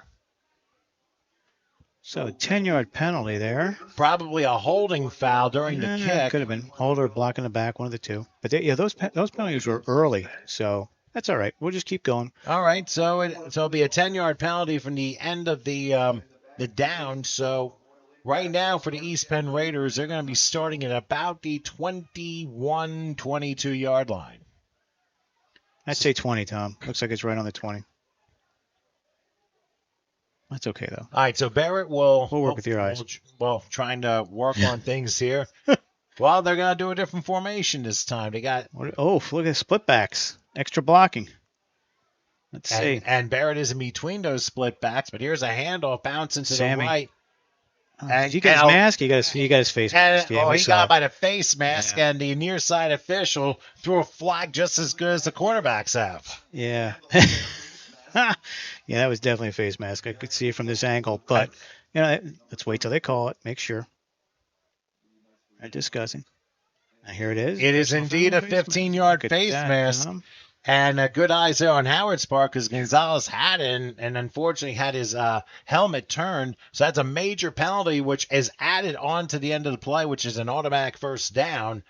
And the Raiders actually get some breathing room here. Yeah, it helps offset that other penalty they took on the return. So, new set of downs again. That's very let's true. See what Chris Barrett can do here. And we forget that these things happen so quickly that you're back one way and all of a sudden you're back in front. So things do cancel out. It's just a matter of capitalizing off of these opportunities.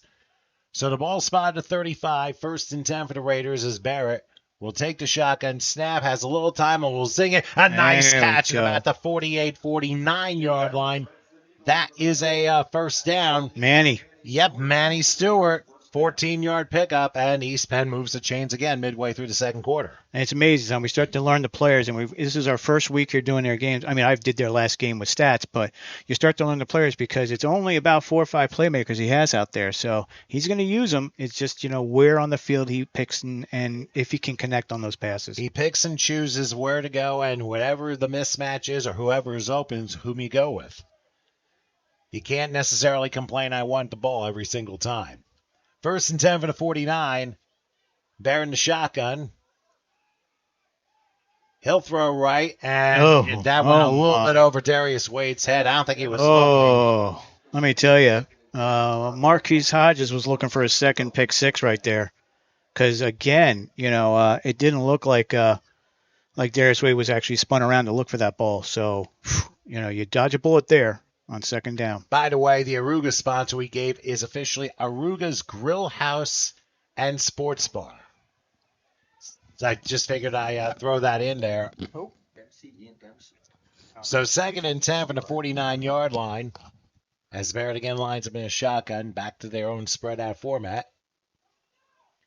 We'll see who they feature here.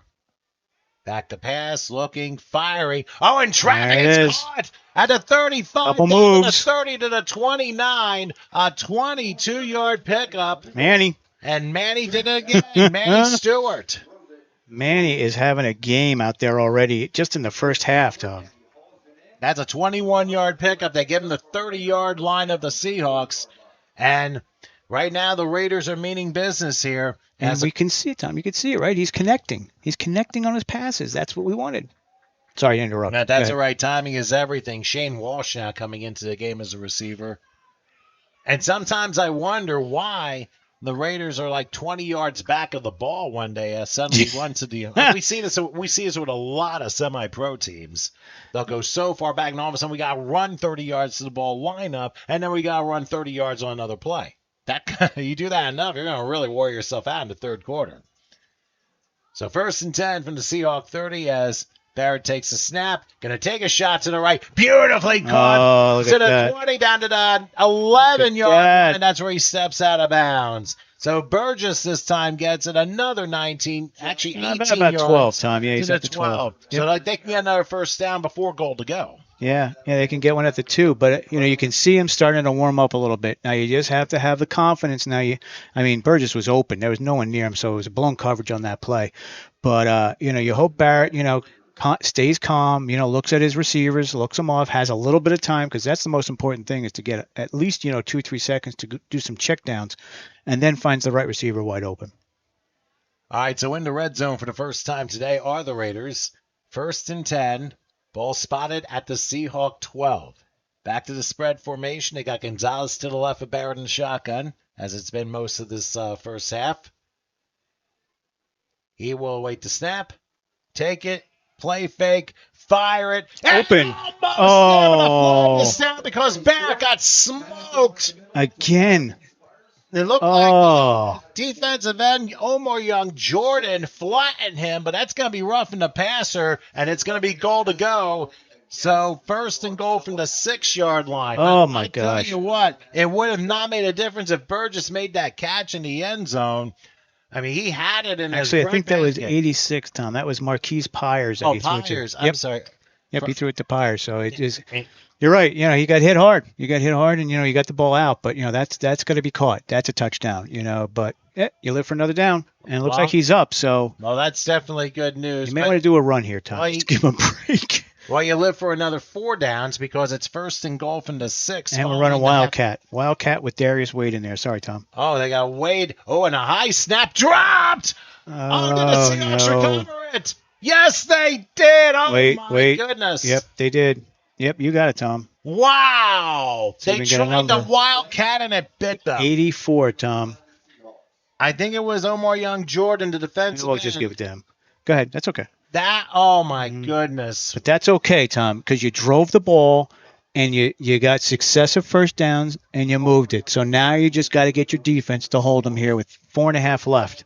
You just got to get a hold. That's all you need to do. So now your offense at least has some confidence in it. Well, there's also a case of and the defense has played relatively well. You have to remember that. They can force a 3 and out. At least they will at least stay on the Seahawks side of the field. Tom, they haven't let up a point. That point was on the offense, those 6 points. That was a pick 6. So your defense has thrown a shutout the whole first half. So technically, without that, there's no score in the game. Yeah. So you hope, maybe they'll come up with that turnover. I mean, I haven't seen a lot of pressure. We had 1 sack so far, but I'm expecting a lot more pressure from Joe Davis out there. We'll see what happens. 1st and 10. Seahawks starting at about the 14-yard line, and Wilson again to shotgun. Let's see what they do. Back to pass. Here it comes. He's going to throw, and he ends up throwing it well away, incomplete. Good coverage on the part of Yogi Wilkerson Jr. on the receiver, and that forces a 2nd and 10. I tell you, the Raiders are firing their cannons now. They got it. It's and you look at the line, and you have 2 different types of linemen. You have an athletic, speedy type of lineman, or you have an overly large, slow-moving that can block and can seal. It looks like the Hawks have more of the larger type of version of a lineman. So if you're a speedy guy, you've just got to find a gap to get in there or get around the outside and hope that the quarterback can't get out of it. Okay, 2nd and 10 from the 14-yard line. Same formation as Wilson. We'll overlook things. We'll see. We got another pass on the agenda here. Very pass hack. Oh, and the they tried to guess the snap count. That's what that was. And the unfortunately for the Raiders, they clearly went over the line, so it's going to be an encroachment foul. But you can gamble. It's 2nd and 10. You gamble, so you make it 2nd and 5. But that's a gamble. You're trying to guess that snap count to get in there to disrupt and get the sack. So you like the aggressiveness. You just got to watch the ball. At the same time, they may have had the snap count right, but then the quarterback changes it the very last second, and that caused the offside. Or hard count, Tom. We've seen it, right? He does that hard count, and there they go. So seen a couple of them, but we'll see. That penalty could be a momentum shifter, but the way the defenses have played, I mean, it really hasn't really mattered too much. 2nd and 5 from the 19 as Wilson again shotgun. Takes back the pass. Going to take a shot down the middle. Too high. Over everybody. That went in the direction of Brian Brooks, and now whistles blown. Do we have a flag down, or is there somebody shaking up? Let's see what we got. We got the side judge coming in. So let's see. And the pass was a little bit too high. Nobody would have been able to catch it anyway. Yeah. There's a flag. Well, evidently there is a flag down. We just didn't see it. One in the middle, too. So that's obviously why the discussion is going on. And while they discuss, I mean, we saw some cheerleaders down near the midfield stripe doing their thing. And want to mention Hokie Eagles football and cheerleading from the Hokie Athletic Association, which is a nonprofit volunteer organization whose mission is to provide the neighborhood youth with an opportunity to develop teamwork, sportsmanship, character, and community spirit through the challenge and enjoyment of team sports. They're located at 3151 Lehigh Street in Whitehall. So check them out. Hokie Eagles football and cheering. They're a sponsor of East Penn Raiders football. Well, they're still discussing. It's a first down. Oh, it's going to be against the Raiders. That's a personal foul. That's something. Might have been roughing the passer. Yep, roughing the passer. And that is a big, big penalty against the Raiders. So that's going to really shift field position right there. 20 yards in penalties. After I'm telling you, that's can't do that and win. And the Seahawks have gained the momentum ever since getting the turnover, and now the Seahawks want their first timeout.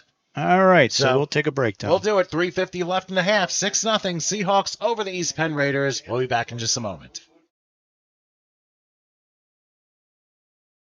So you're hurting. Is it your back or your knee? That old football injury? Get the rehabilitation you need. In most cases, you won't need a script from your doctor. In Pennsylvania and New Jersey, a law called Direct Access lets you see a physical therapist without a prescription. And if your insurance requires a prescription, physical therapy at St. Luke's will work with your doctor to get you the care you need that is covered. Let us speed up your recovery. We're in your neighborhood. Call Physical Therapy at St. Luke's. We're back here in Bangor, Pennsylvania at the Memorial Park Stadium. The Seahawks just used their first time out of the half. And just a quick reminder as we have this timeout, we've got Black's Barbecue in the Rib, which made me hungry. You saw a commercial there. And even though they're out in the Bronx, New York, they are the best ribs, and they got them. They'll change the way you eat and think about chicken and ribs. Give them a try for all of your mouth-watering flavors. They're located at 1930 ADDE Avenue in the Bronx, New York. And the way to reach out is to check out Sean Kelman through Facebook. That's after the game, of course, because he is the offensive coordinator, is too busy right now with football, but he will help you, especially with the ribs stuff. So you may want to consider if you're heading out to the city, whether you go see Aaron Judge trying to tie the Yankee record or something. Not doing against the Red Sox, I can tell you that. Well, I think they found a way. They found a way to. They found a way to finally let everybody else hit home runs and lose the game. Hey, but then again, the bigger milestone was Pujols last night, which he got a 700 home run, only the fourth player in baseball history to ever do that. That was a much bigger milestone, in my opinion. Tom, steroids? Tom, you think Pujols was on steroids? During the time? He played during that era. It's very hard to tell, and I believe you may have a point. We got one vote. No, we got a no vote out of Bob, our announcer here. He's giving us a no vote. I would. He was a little chunky back there 10 years ago. But I would. That's the telltale sign. If you're a little chunky, it ain't happening. Yeah, but it's possible. But I mean, the way I see it, was his voice deep? I would think it's more Aaron Judge than Albert Pujols. But then again, did he have acne on his back? I don't know. When I saw him in the shower 15 years ago, Tom, he had acne on his back. But anyways, go ahead, keep going. Back to the game. I don't know how he got baseball involved, but anyway, first and 10 has the ball spot at the 34-yard line after the timeout. Wilson trying to make sure that everyone's lined up together here. He will take the shotgun snap at any second. They're backing off this time, so back to pass. Oh, now a mid-rush and firing a little high and knocked away. Great play out there. Yeah, double coverage that Yogi. time. And Pep Flake was the intended receiver, was knocked away by Yogi in 2nd and 10. You know what Yogi said? The play ain't over till it's over, or something like that. Or he said, "You're not taking that picnic basket 20." Yeah, no, that's the wrong Yogi, Tom. We're talking Yogi Berra, but that's okay. Anyway, 2nd and 10 from the 34-yard line. Of course, we have the press box completely going hysterical. Yogi Bear. Oh, my God. Anyways, go ahead, Tom. All right, so you break the line of second down. 2nd and 10 from the 34. It looks like the 34-yard line. Same formation for the quarterback, Michael Wilson. And now they're going to go empty gun here. They're going to go heavy on the left. Taking the snap, short drop, pass is caught. Got to come up for that one, and they did. Going to be about the 38-yard line. A short gain on the play.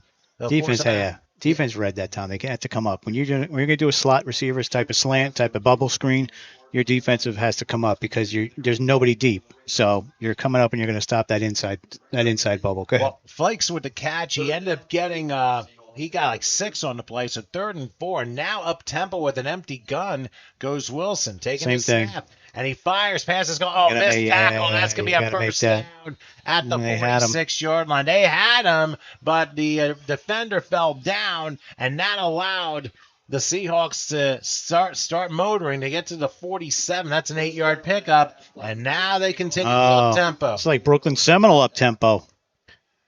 And this one's going to be a handoff up the middle to about the midfield stripe. That was Larry Graham, but there's Brooklyn Wells from Valley Forge Military Academy. You may want to take out a timeout there, Tom, on defense, just to catch your breath.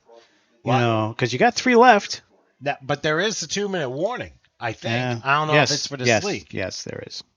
2nd and 5 from the 48-yard line. Back to pass Wilson. He's going to throw right, and that pass is incomplete. They went in the direction of Brooks, but looked like he was a step behind the throw. And that forces 3rd and 5, and now I would have to think that the Raiders are going to catch their breath here. Yeah, you get a chance there. But, he tried. The only problem with that up-tempo, Tom, is not only you don't have a lot of time on the clock left in the half, but you don't use a lot of time. So that means when you hit that 4th down, you're giving the ball back, and they still got the 2-minute warning, and they still have 3 timeouts. So, you may want to rethink it every now and then when you do it at this time. So 3rd and 5. But we do know the offensive coordinator. We just can't mention his name. Go ahead. All right, anyway, 3rd and 5. Looks like he's offside, Tom. He's got to be offside. Well, I can see him from here. Well, we'll see if you're right. Oh, yeah. And somebody jumped. And it's a false start. But we're not gonna say numbers. We're not gonna say anything. But Tom, I saw him. He was offside before the play, and then he fell and nudged. And then he made it completely obvious. Yes. So that makes it a completely different call now. 3rd and 10 as the Seahawks go back into their own territory at the 47-yard line. That'll make your hair gray when you see that happen. Go ahead. I mean, you have to figure, you're going to see a lot of 5-yard penalties, like especially in the early part of the year. But later in the year, they've got to be cut down because those are your disciplinary penalties. And especially from a mental preparation standpoint, that's got to be honed down at some level. So Wilson, the shotgun, 3rd and 10, takes a snap. He's under a late rush. And it looked like a screen play, but the rush, it went, I believe, in the direction for number 9. And he couldn't come up with it. So the heavy rush by the Raiders defense looks like it's going to force a punt for the Seahawks. And again, you're in front of the 2-minute warning, so it means you're going to get that timeout after the punt. You don't have to stop the clock there, and you have all 3 timeouts. But we're looking at this defense, and they may not be getting sacks, Tom, but they're sure getting a lot of hurries. They're getting a lot of they're making him make that decision when he doesn't want to, and that's what you're getting. And the pressure, as you mentioned, Howard, by way of what the Raiders have been doing.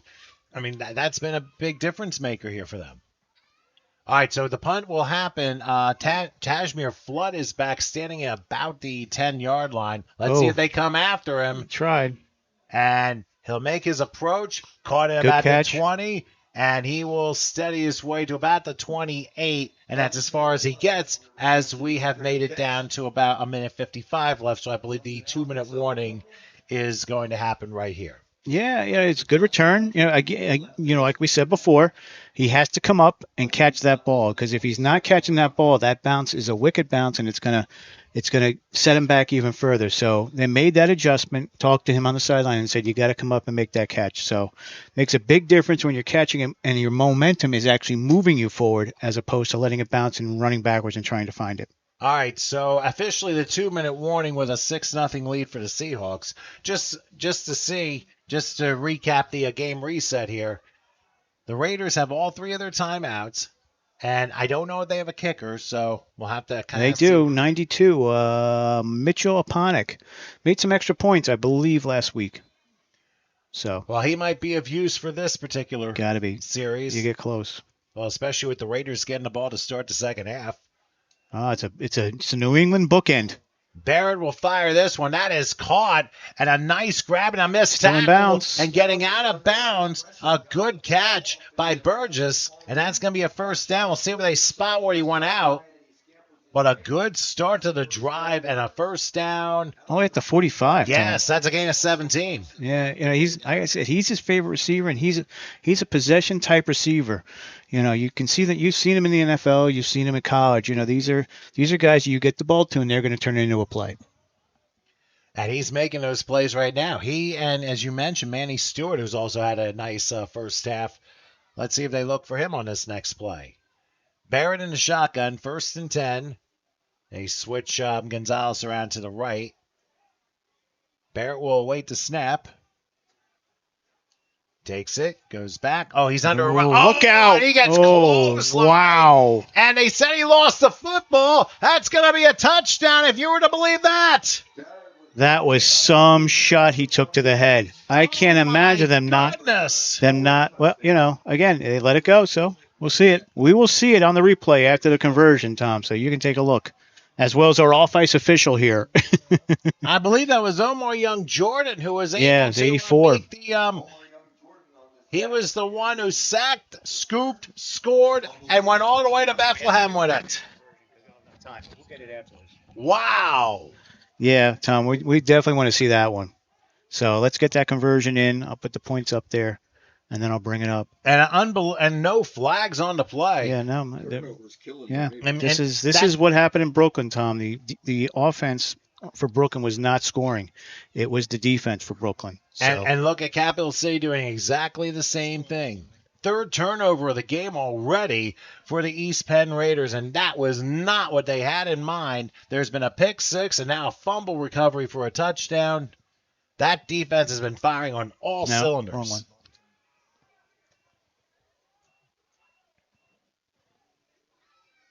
We're going to wait the conversion here. Exactly a minute and a half left till halftime.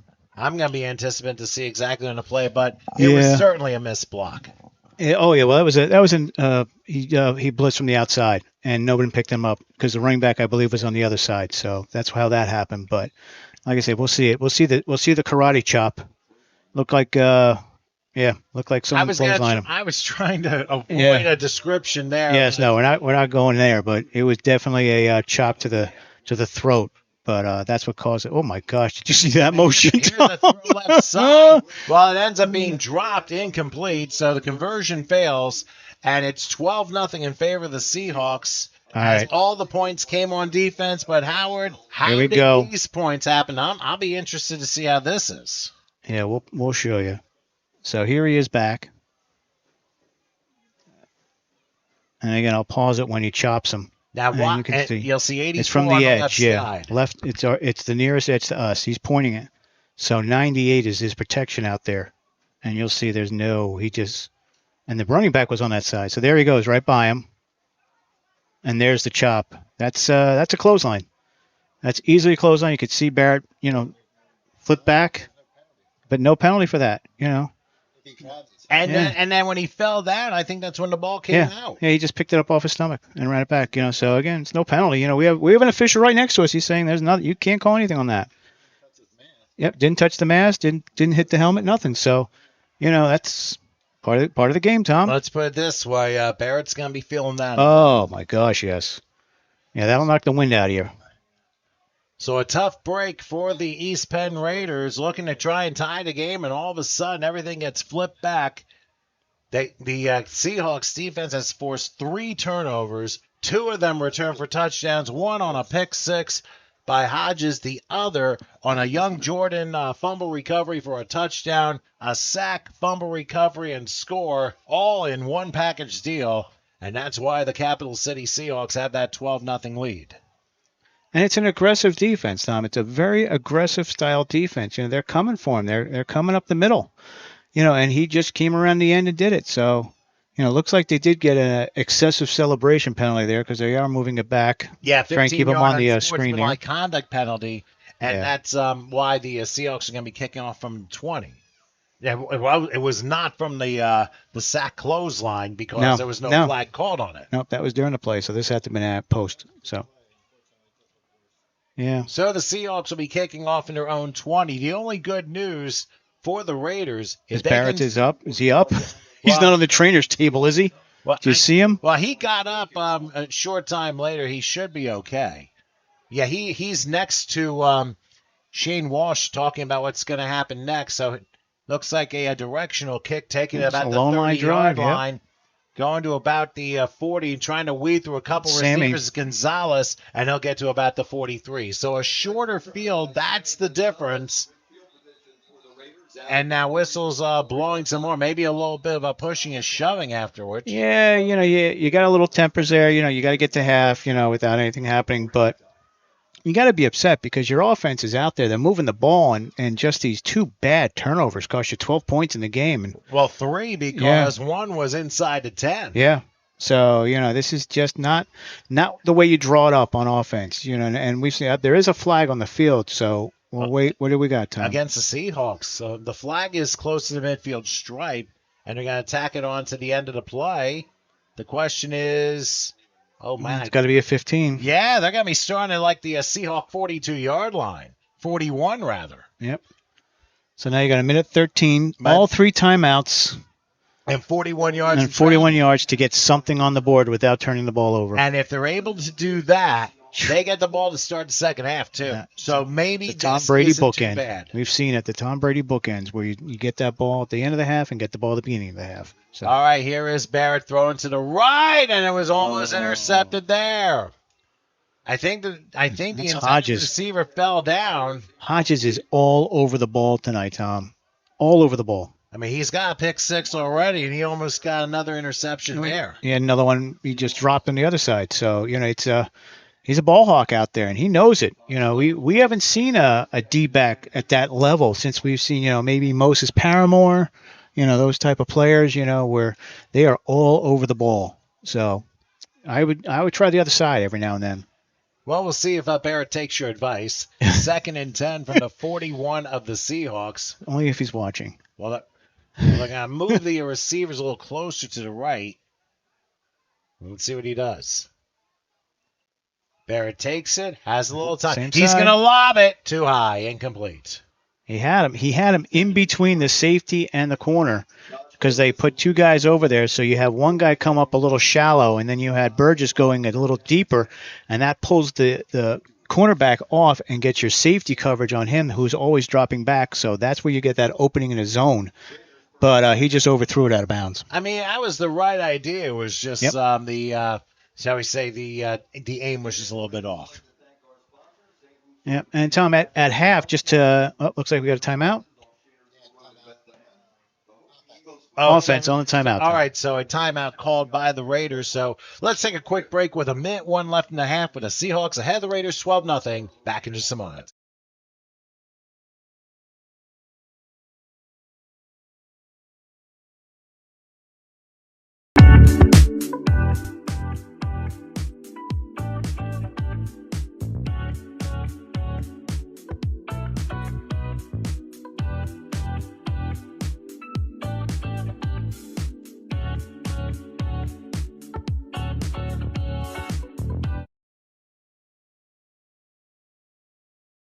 I'm coming right back. Go ahead. All right, following that timeout, 3rd and 10. One of the fastest timeouts ever that we've seen. Sure. Not was. even 30 seconds. All right, that was a quickie, but 3rd and 10 from the 41 as Barrett is back to pass. Look, he has some time. He'll throw up the middle. Pass is caught at the sticks. We're going to see where they're going to spot it. Oh, he gave up position Oh, no. at the 32-yard line. That's horrendous. But hey, you got to keep moving. Got to keep moving the feet. So let's keep going. Well, I think No the time. Raiders are going to use another timeout here to stop the clock with 40 seconds left. All right, Tom, we're going to stay here so you can read one because Well- I don't want to go away to commercial Well, after that last one. How about if I give you Mushlitz Excavating, Oh, yeah. which is capable of handling everything? They've worked in eastern Pennsylvania for over 30 years, providing complete site work packages for industrial, civil, commercial, residential, and paving projects. From excavation and grading to wet and dry utilities, they do it all, and they're passionate about their work, the promise they make to the communities they serve. Mushless Excavating, building communities, one project at a time. They're at 615 Morristown Drive in Bath, Pennsylvania. Call them at 610-759-0525.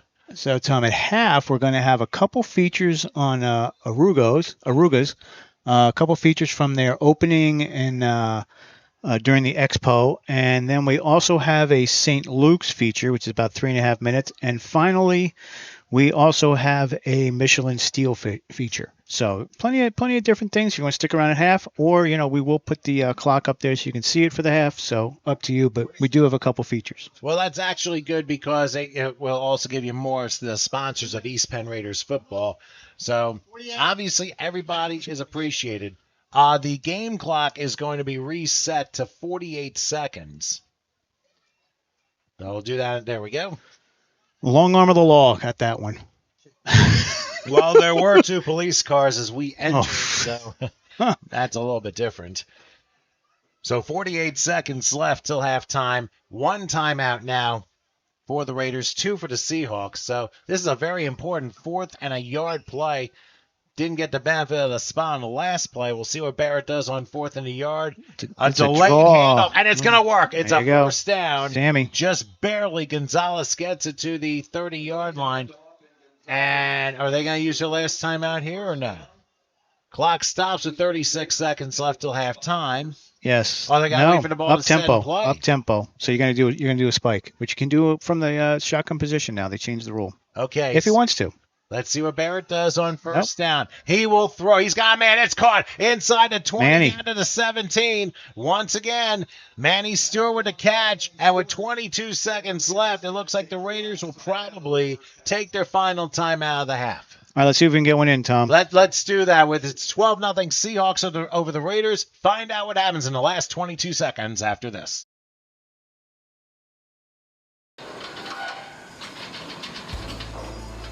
At this facility, we fabricate steel, which includes drilling, cutting, welding, grinding, running the material through our automated drilling and burning centers.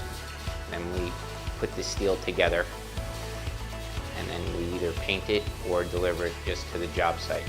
We're a steel bridge and building fabricator. All right, 22 seconds left till halftime. The Raiders just used their final time out of the half. They have 1st and 10. They are in the red zone. The ball is spotted at, I believe, the 18-yard line. So pretty much a shot for the end zone here, unless you want to try and bring in Aponic for a 35-yard field goal. Now you got about 2 plays. 2 plays here, if you can get out of bounds. Will take it. Going to take a shot for the end zone. And it's intercepted. My gosh. And coming back with the ball to the Seahawks. Could this be another pick six? Running to the 40. Midfield. Oh, you're Tom. bleeping kidding. What, you got 103 yards? That's 100 yards at least. Number 13, Tom. Wow. There and no time left in the half. All the points scored by the Seahawks have been on defense. When was the last time you saw something like this? Not very often. Yep. I believe Tony Eason or Steve Grogan was the last time we've seen this for the Patriots. You're going way far back there, yeah. But that is unbelievable. Now, I don't know if they're going to be kicking the extra point. Then we'll have the half. Yes, Tom. That's usually the way it goes. That is shocking what we just witnessed here. I don't know if it's shocking, Tom. He's throwing the ball. They're stepping in front. He had an issue last week with interceptions. So, obviously it wasn't solved. But, you hope that they make the adjustments at half because it's not your defense. I can tell you that.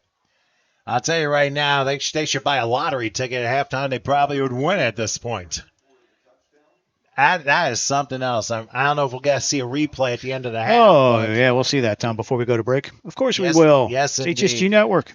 Hey, I'm sure our folks down in the D.C. area and Capital City want to see this as well. For those of you watching, make sure you subscribe to HSG Network on YouTube. We'll give that a little hit real quick. Yeah, 1,420 subscribers, Tom, to our YouTube channel. And let's hope we can get some more from our folks in Maryland. Here is a fade route firing, and it is a incomplete pass.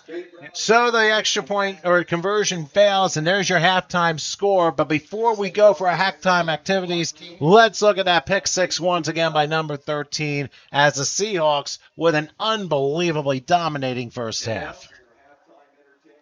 All right, so here it is. And we'll try to get a spot here because we said 100, but that was an estimate. I think he was in the end zone when he intercepted it, but let's just take a look. So again, he goes back. They're dropping in coverage, two safeties deep. Actually, Tom, he was at the goal line right there. About 101 yards. He was like a yard in the end zone. And nobody could catch him. He was going up the end zone. The other guy was Sammy, and he's a little, shies away a little bit, which is, you expect it when this train's coming through the tracks there. But, he's still coming back to try and catch him, and he almost got him. Yeah, he came close, but it ends up being a 101-yard pick six to end the first half. What a first half for the Capital City Seahawks. They lead the East Penn Raiders by a score of 18-0 at snack break. Of course, we have a couple of special features from our sponsors for the East Penn Raiders. So why don't we go ahead to them, and we'll come back in a few minutes, and we'll recap the first half.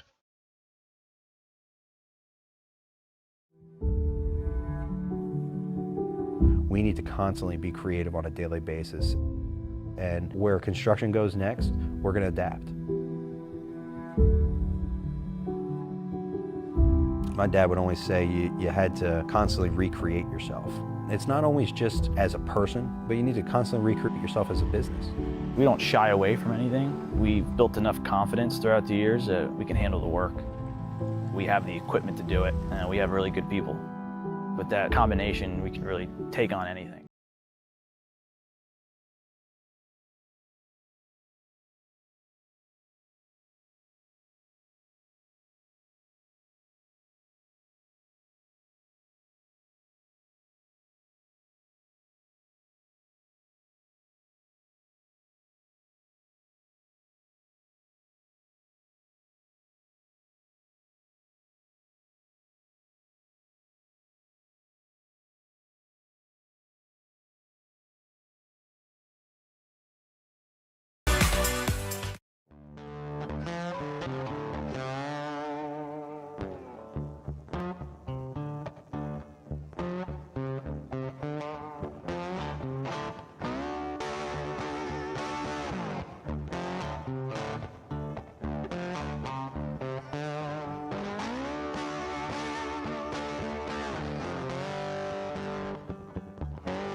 Gary Uther Jr. Pleasure. Aruga's Grill House and Sports Bar. You guys are on fire, man. Well, started Aruga's Grill House and Sports Bar in 2008.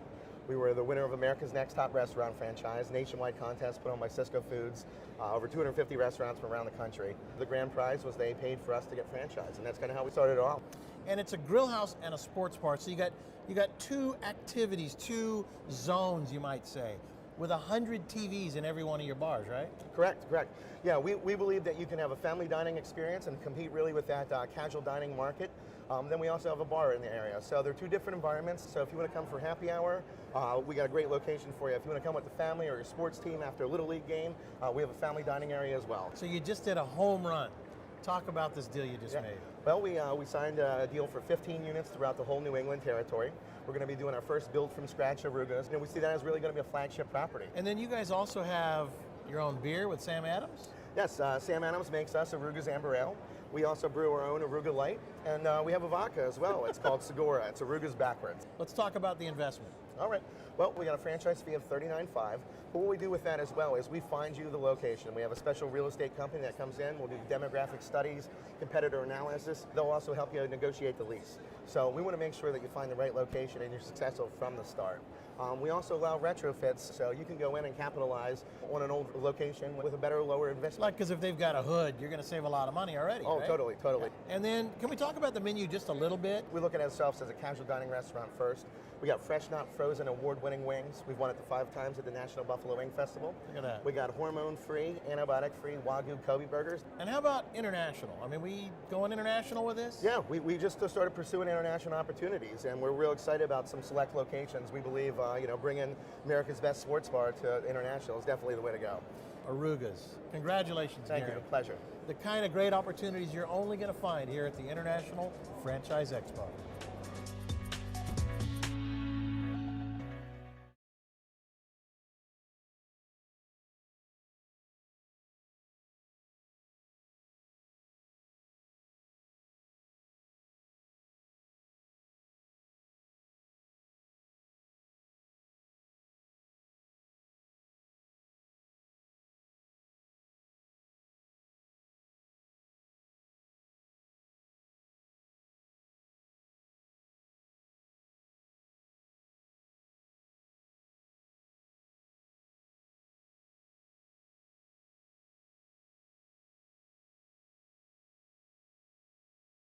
What kind of company we want to grow here. We met with John Kingsley and the group at the Economic Development, and with his help, we decided to start our 3rd steel fabrication business and keep it in the Lehigh Valley. The quality of life in the Lehigh Valley is amazing. I grew up in New York. I'm a New Yorker at heart, but I would never go back.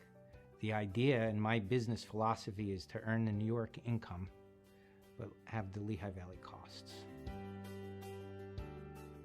When you look at a manufacturing company, the supply chain associated with that company and the fact that they are part of a supply chain of other companies has a profound ripple effect on the economy in a region, which is why many areas seek manufacturers as a source of economic investment. It's important in terms of not only the economic impact, but it's also the quality of jobs that are associated with those companies, and Michelman Steel is no exception to this. We've had really great employees that have helped us grow our business.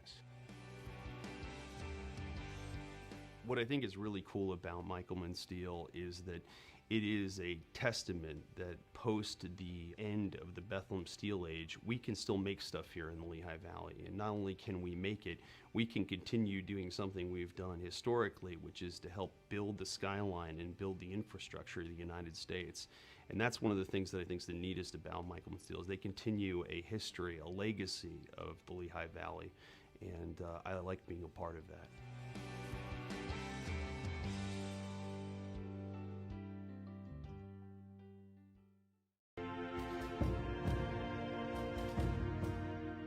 This campus is really like home. It's the beginning of a beautiful network. This is historically where it all began. Before we had campuses, this was it. And it's really a campus that started with the purpose of serving the working community of the steel industry here in Bethlehem. It's a very special place because it has a very close tie to the community, but also has the highest level of acuity and the highest level of subspecialization within our network. We're here at the university campus, which is what's called the tertiary care level facility of our network. And what that title means is that this is where the most acute and critically ill patients come. This is where we provide all of the open heart surgery, the neurosurgery, the trauma, very high-level acute kinds of services. Even as large as we are and as many patients as we serve, our quality and commitment to our patients is palpable. We want each patient to feel as though we are in total control, that they have nothing to worry about, that we are providing them safe and quality care.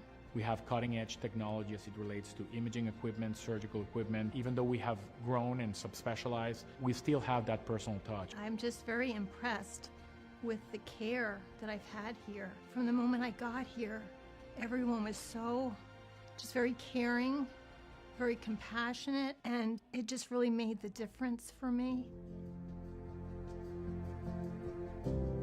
I will say I am continually impressed and inspired by the St. Luke's medical staff. They are constantly collaborating on how to raise the standards. We have a much larger network to educate the next generation of providers, all the way from nursing students, physician assistant students, nurse practice students, medical students, residents, fellows come to finish their training here at St. Luke's. Here at St. Luke's University Hospital, we enjoy excellent relationships with our medical staff. We truly believe that running the facility is a partnership between our medical staff and our hospital administration. We can't do one without the other. I love St. Luke's because it feels like being at home.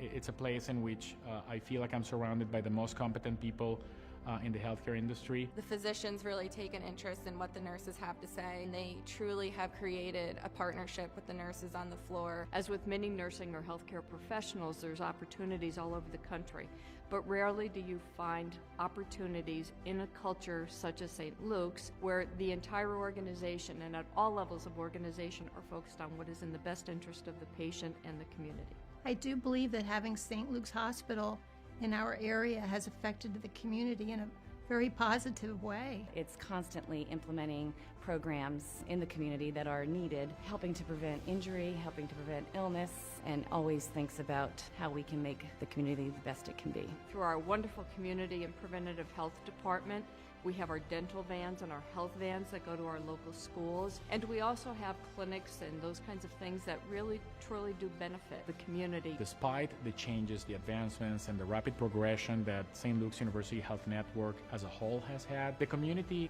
can still see in the Bethlehem campus, now known as our university hospital, the same cozy, familiar, and community-oriented place that they used to know for generations. The future for this university campus holds endless possibilities. It will involve a lot of innovative work, a lot of new technology, and new services that we would provide to patients. The beauty of this campus is that we always couple that new technology or new procedures with personalized, individualized, compassionate care. Hi, it's Mike Mittman from the Peak TV. Thanks so much for watching. Don't forget, subscribe and give us a thumbs up to see more videos. To see more of the Peak TV, check out our website, subscribe to our YouTube channel, and catch us on WFMZ Channel 69.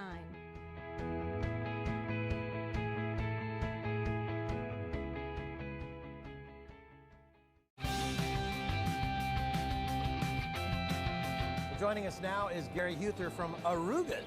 Now, Gary, you were here last year at this time with just your first store open, right? Correct. Actually, this is our third year at the show. Okay. And last year kind of is the anniversary of signing our first franchise deal with the Mohican Tribe. And then, so how many you got going now? Since then, this year, we've sold 23 units already, and we're only halfway through the year. And then how many stores open and all that? Between everything, well, 48 units between corporate and under contract coming through. Things are going well. Tell us a little bit about Arugas. We're a grill house and sports bar. We put a big focus on our food. We start with our 5-time winner National Buffalo Wing Festival wings. So we're known for our buffalo wings. But since then, we've started winning awards for our burgers. We have a Wagyu Kobe burger that's got no hormones, no antibiotics, steroid-free, gas-fed. It's one of the best burgers you can ever get. Cooked to order. A sports bar and pub, right? Correct. Lots of TVs. Over 100 TVs at every location. I remember That's kind of that. our standpoint, yes. We have 40 beers on draft, all the way from your Bud Lights to our signature Arugas Amber Ale. We got a lot of great partnerships. We actually have a couple brewed for us. We do one locally called the Arugas Wing Extinguisher. It's an IPA. But we definitely have the realm of those, and then we go down to our, our signature pitcher specials that we do all the time.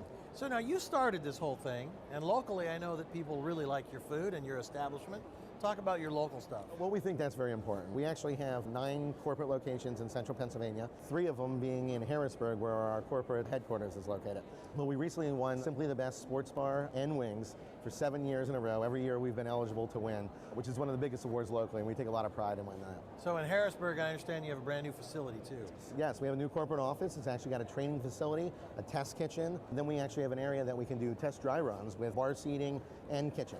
So it's a really cool experience. We're going to have franchisees come in. That's where we're going to base the training. But we'll still do in-store training once we take them through the process. But it's going to give us a more controlled environment and make training even more efficient. So you were talking about the tribe that bought 15 store locations at one time. Correct, correct. That must have blown your mind. That was a great start for us. We value the partnership with the Mohican Tribe. We recently just opened the first location with them in March. Successful opening, great location. I think it's 132 TVs in that one. Okay, so now let's talk about who you're looking for as franchisees. We're definitely looking for the right partner. We're being very selective. We say we don't sell franchises, we award them. So that's what we're really valuing. Recently, we just finalized 3 agreements, 2 of which are in New Jersey, 1 for 6 units, 1 for 4 units, and 1 at the anniversary of this show, which is Long Island for 10 units. I'll cover Long Island and Queens. So Gary, let's talk about menu, because I think it's really important when you go into a place. Do you have the same old thing all the time, or do you can keep innovating? We're innovating all the time. Our menu is always getting better. It's always getting less chemicals, ingredients out of it. We're constantly moving that direction. As a matter of fact, we just rolled our first organic offering. We did an organic chicken noodle soup with a lot of success. That's what differentiates us from the competitors, is our menu. Everything that we do is cooked to order. I think that's very important. Next menu coming out, we got a lot of organic vegetables coming in our soups and salads, something you're not going to see at another sports bar. You know, it seems funny that I keep hearing you say organic and healthy, and because you don't really think of that when you think of a sports bar. It's like, those are all those comfort foods and a lot of beer and having fun and TVs, but you guys keep coming back to that, which is really important, because you know what? If I go somewhere, I better eat healthy, but I'm also looking for great atmosphere. It seems like that's what Arugas is really trying to achieve. We like to say that from 8 to 80, we can cover every month a variety of our menu. You know, we want you to be able to have a healthy option, but then we also, when you splurge, want you to have come in and get our buffalo wings. Well, Gary, congratulations on the growth. Thank you. Guy comes in and he's opening his first franchise with 15 stores, 10 here, 5 there, 4 there. It's a rocket ship. Arugas, check it out.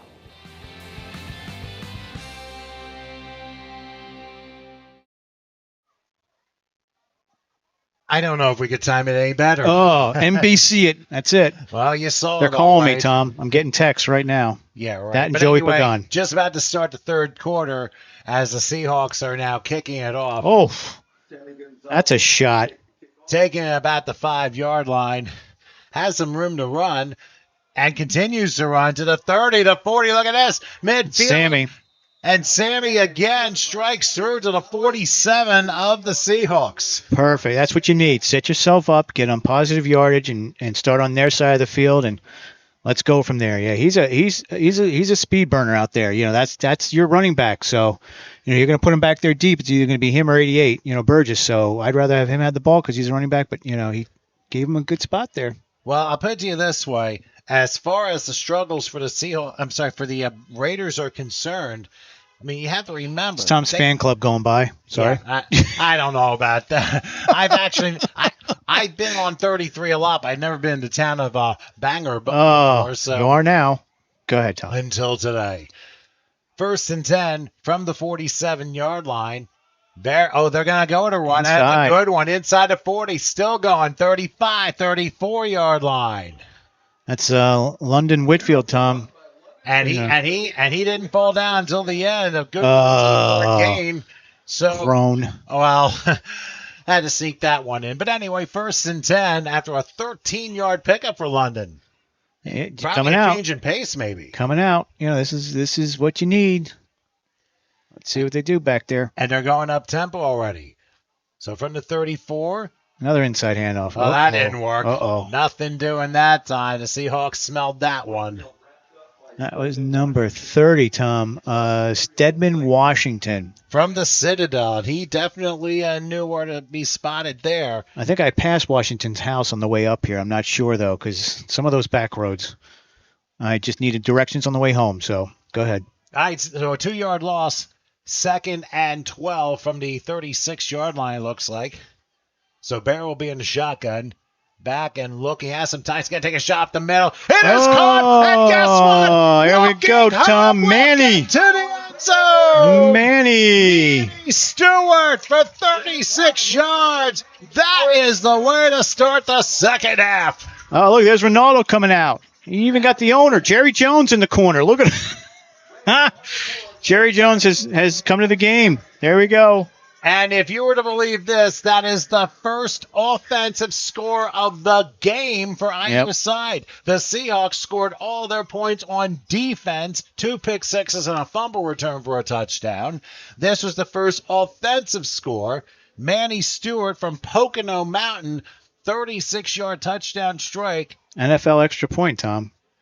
And here in the MLF, they Elite. MLF Elite. MLF Elite. Can't forget the E. Yeah, I'm sure Dexter will probably send you a text on that.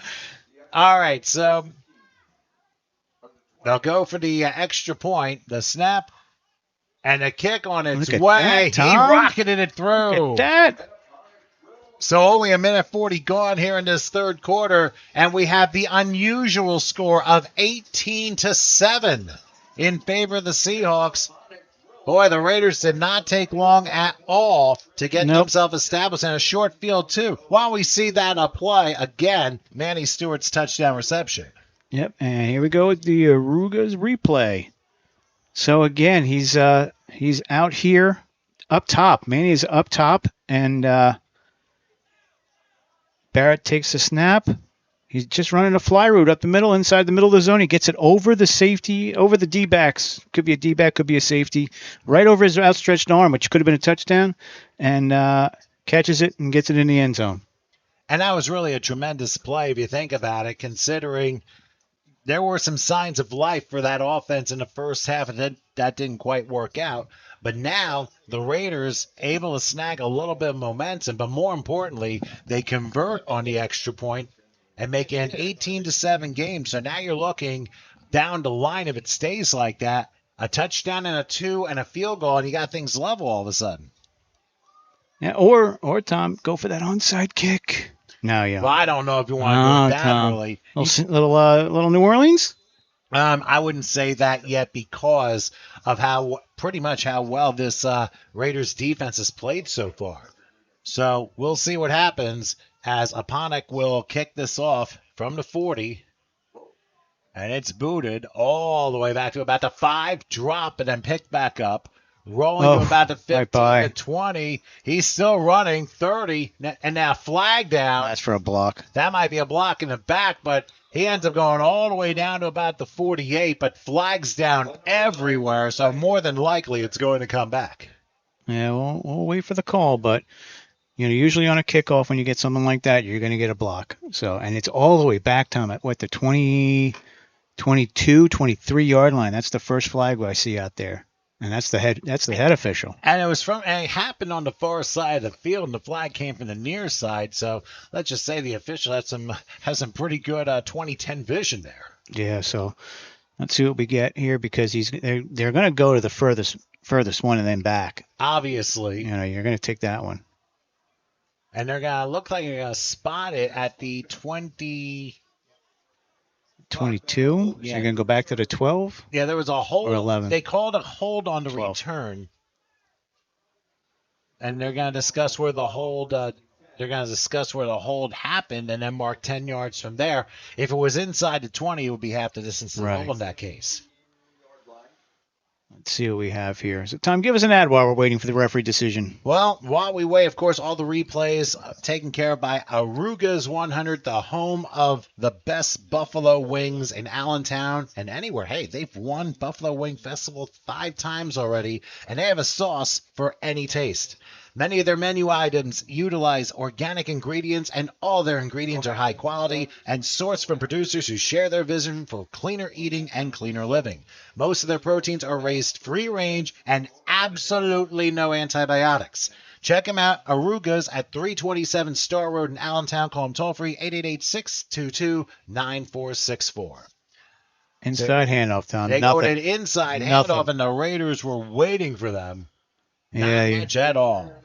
Yeah, you got some big guys out there for the Raiders, but you have more athletic type linemen for the Raiders, because again, you can fill with your linebackers who have big size. So when you get both, Tom, that's essential for your defense. When you get both the size and the speed, you can really do some crazy stunts. You could do some crazy blitzes, and we all know Joe Davis. We know what he does out there. So and he's the veteran on this defensive line. Yep. He's been around the way quite often. Ends up being a loss of a yard, so it is 2nd and 11, all the way back at the 11-yard line. Let's see what quarterback Michael Wilson does this time. Some defense chance going back, and a pass ends up being tipped. He tried to throw right, and one of the defenders jumped and spiked it down. Guess who, Tom? Yep, he's wearing green, Tom. Forget the pink out coming next month. You got the lime green out all fall. Yeah, he likes the socks. I guess he likes his older socks. So, hopefully. Hey, every player has a superstition. We have a couple added guests at the press box now. Some moths have just come out and attacked me. So, as long as they don't eat through my clothes, we're good. Or have Acme Instagrow, and that'd be a disaster. But anyway, 3rd and 11 from the 11-yard line. This is a big play for the Seahawks offense. You got to bring it. You got to bring it, Tom. Here, you got to rush him. You got to be careful too. Yep. Find 17. Find him. That's the person he's looking at. All right, Wilson, the shotgun.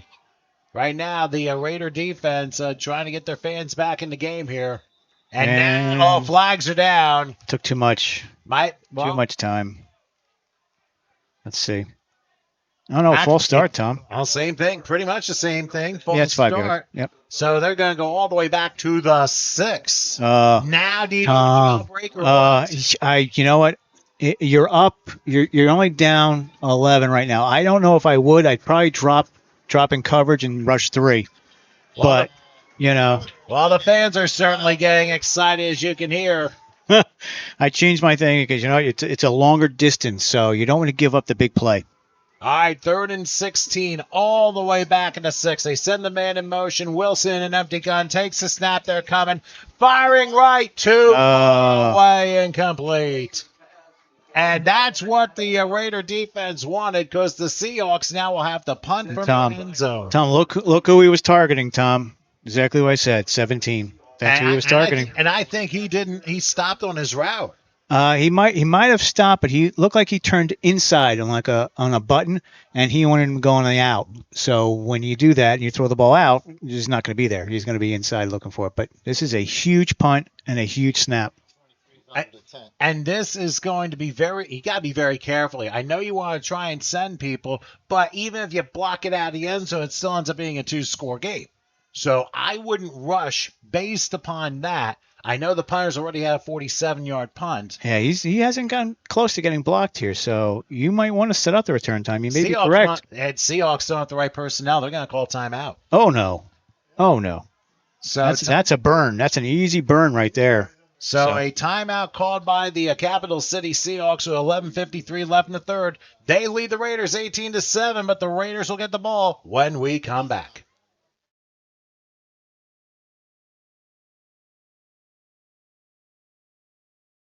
We have a high retention rate for a reason. I believe in promoting from within. I never wanted a ceiling over my head. I always wanted to be able to strive to get to the places that I wanted to be. So I need to allow others to do that. Most of the people here are generally lifers. You always hear people here 10 years, 15 years, you hear 20, 25, up to 28 years. Willing to help you learn, put in the time just as much as you're willing to put in the same time. If you've got a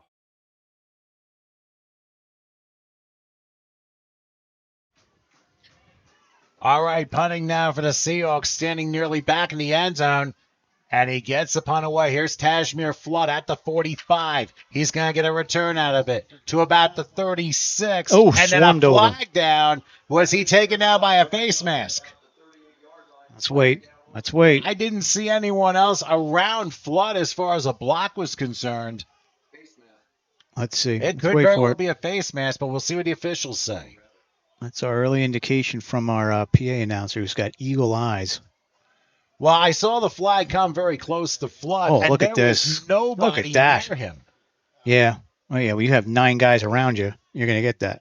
So, anyways, And that sets them up, Tom. Well, right now, I think Right the back. Seahawks, and I think the Seahawks find themselves now in a big-time predicament as that ball is going to be moved all the way to the 21-yard line. Oh. So you talk about a short field.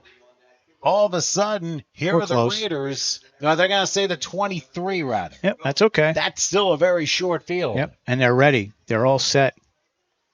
So as soon as he blows that whistle, they're ready to go. Seahawks on their heels. Let's see what Barrett will do on 1st and 10 from the Seahawk 23. They spread as usual, taking the snap, play fake, gonna take a shot. Oh, And he's it open. is Oh, almost wow. intercepted that one in and out of the hands of Manny Stewart, and it was almost intercepted on the deflection. Oh, and you come down with that, you're at the 1, maybe the 2, and it just was in and out of the hands. It happens. Hits him in the bread box. Or hits him in the knees. Whatever. He's trying to jump up to protect. He's trying to protect the possession. Meanwhile, it's going to bounce off of something, and then you just hope it doesn't get intercepted, which it wasn't. So you live for another day. So basically the same as an incompletion. So 2nd and 10 from the 23. Great field position for the Raiders, who decide a handoff. Inside to Whitfield. handoff, He's gonna break it bounce outside. back. He'll cross the 20. Turn the corner. Go out of bounds into the red zone. And a now late flag. Could there be another late hit? Let's see what we get. Let's hope they're not moving backwards. Well, the officials are going to discuss this one. And we'll see what comes out of it. But His progress got him up to what, Tom? The 16, about the 17? got the him 17? in the red zone. The question is, will they be kicked out of the red zone? Let's see what we got. Here it is. I mean, it's possible because the flag came right at the end of the play, unless it was just a late flag for a call that happened 2 seconds ago. That's going to be a personal foul against the Raiders. Tom, well, again, it's 2nd down, so it's not the death, but it definitely backs you up a little bit there. Well, here's the question: did it happen after the play was over? Yeah, because it happened during the play because he held up 2 fingers, the head official, and we haven't changed the stick, so it's got to be during the play. So that might have saves him a little bit. Might have been a blindside block. Oh no, he said dead. Wait, we heard dead ball foul, so it's got to be 3rd. So they'll check it out, but that's gonna be a major killer there, because it's 15 yards from the last play, and now I think from the end. So it's still gonna be 2nd down, I think. Well, we'll see. But anyway, we'll find out. We'll get past it. But now there you the go. officials are gonna blow the play. Our official next to us had it right the whole time. Oh yeah, Tom. that's right. So it happened after the play. We got to give him a little So the credit down here. Counts, and they're giving Right. They're giving him the 36-yard line. So all of a sudden, you went from 2nd and 10 to 3rd and 23. And now what? And I think the officials, they want to make sure they have the ball spotted right. Yeah. Because I thought he was down at about the 16, unless I just missed the yard marker. Now you were right about 17, 18, but they moved it back to 15 from there. So you're at the 29, which is not right. Well, let's just put it this way: something doesn't add up. It's at the 30, so they're saying unless he got to the 15, which Okay, could he be got possible. to the 19, and that was 15 yards after which. So it's gonna be 34. So Are they right? Yeah, they're right, Tom. 34. They're gonna be about. There we go. It's gonna be. Oh, and they still have the down. No, now we got it back to second. down. So So it happened right before the play was over.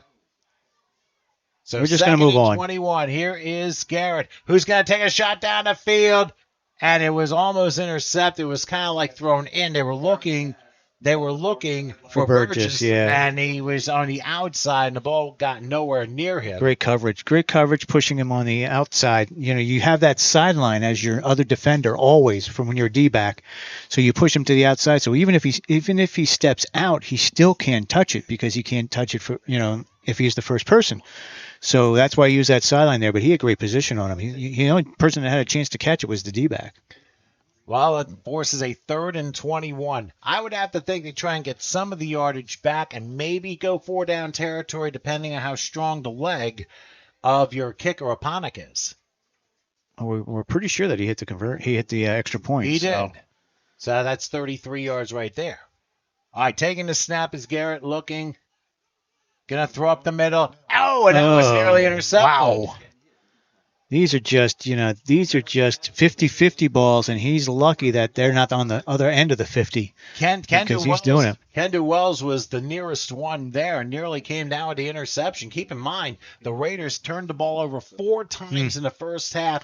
All 3 scores for the Seahawks have been defensive returns for touchdowns, 2 pick sixes, one of them for 101 yards and a half, and now a fumble return for a touchdown of a sack. Hey, while we have a chance, Tom, just going to give a special shout-out to Joey Pagan, our color commentator watching at home somewhere in the lands of New York, and we also wish his mother a speedy recovery as well and good health. I second that with you, Howard, on that. Hopefully she gets better soon. All right, 4th and 21. They will go for it. That 15-yard penalty was definitely killer on this drive. Yeah, not good. All right, let's see what happens as Barrett. Hard count again, trying to get that 5 yards. Hold on, whistles blow. Trying to get at least 5 back. Well, I think they ended up going 5 the wrong way. Oh, that's a false start. No, and your guys know the snap. It's not like they don't know the snap. The other team doesn't.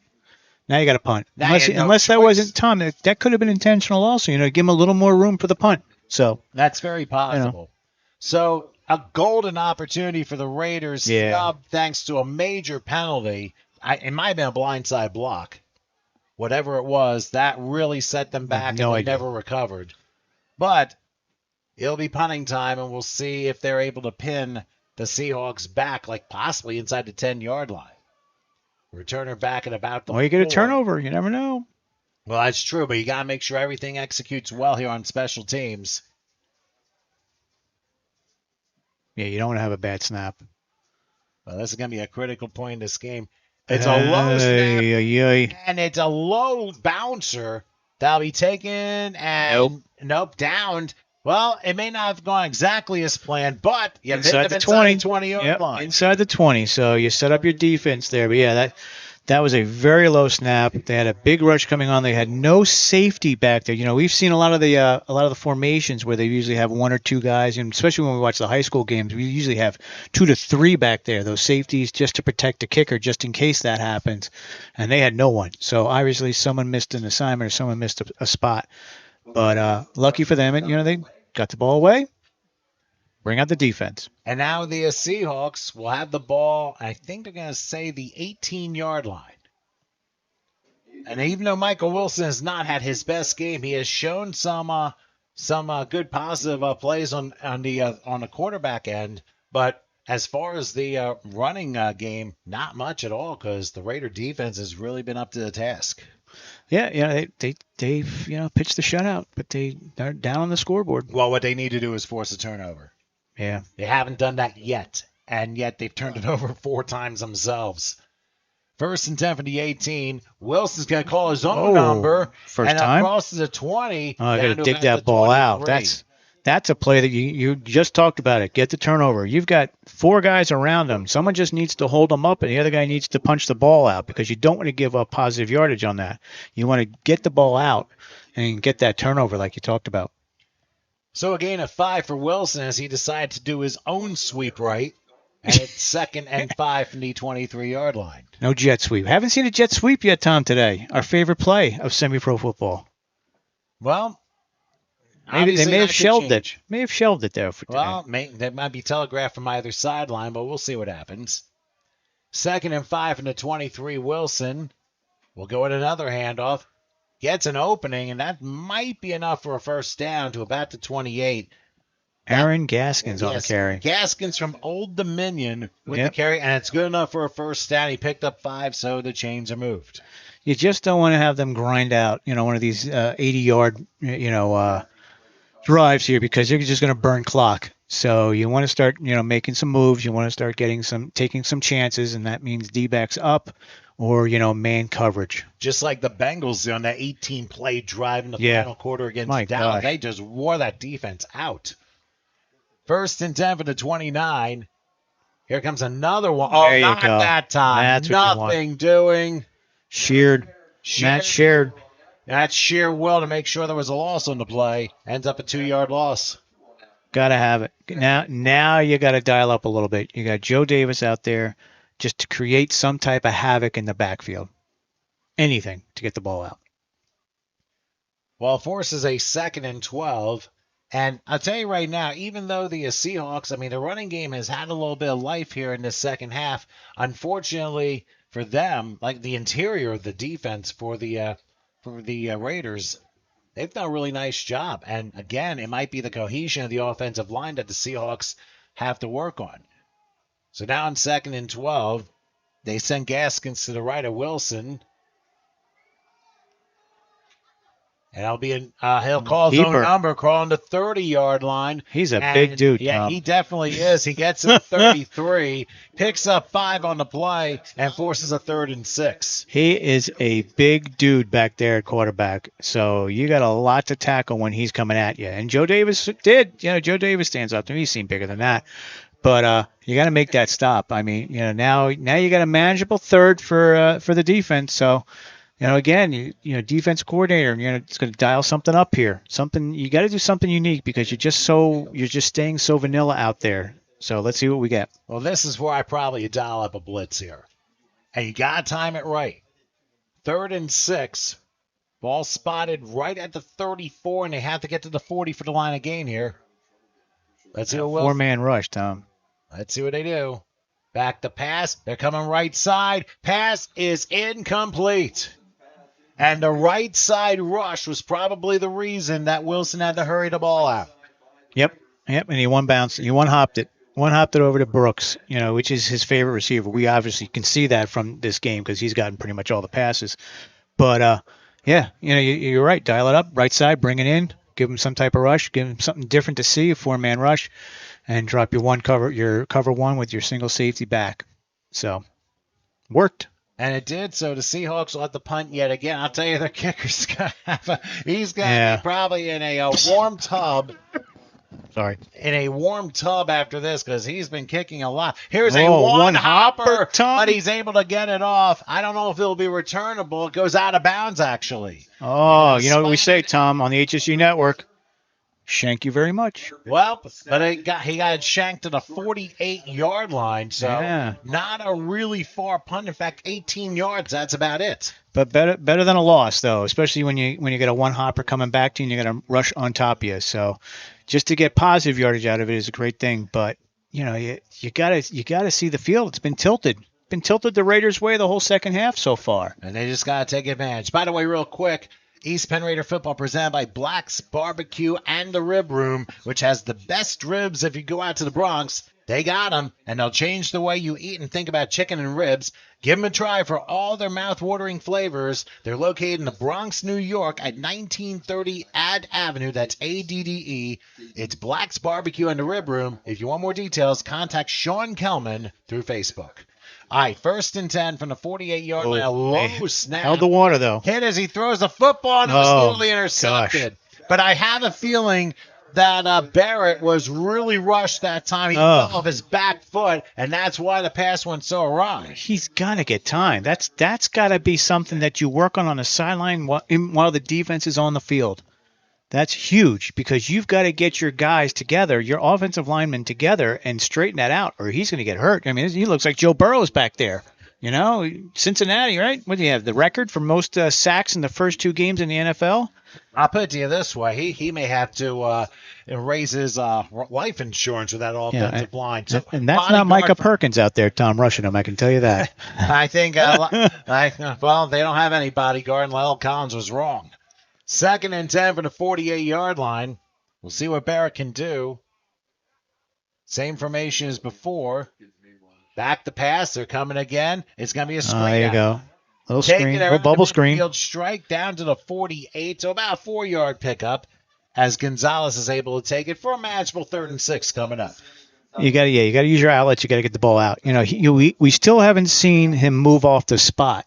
It almost look, and you know how I love Tom Brady, but that's a Tom Brady as quarterback where he's in the slot. He's always there. He's not moving. You know, you would have a mobile quarterback that could actually sprint out to the right and throw it, but you know Barrett's back there with his arm, so you know something to think about maybe for future games. You know, as I start coaching.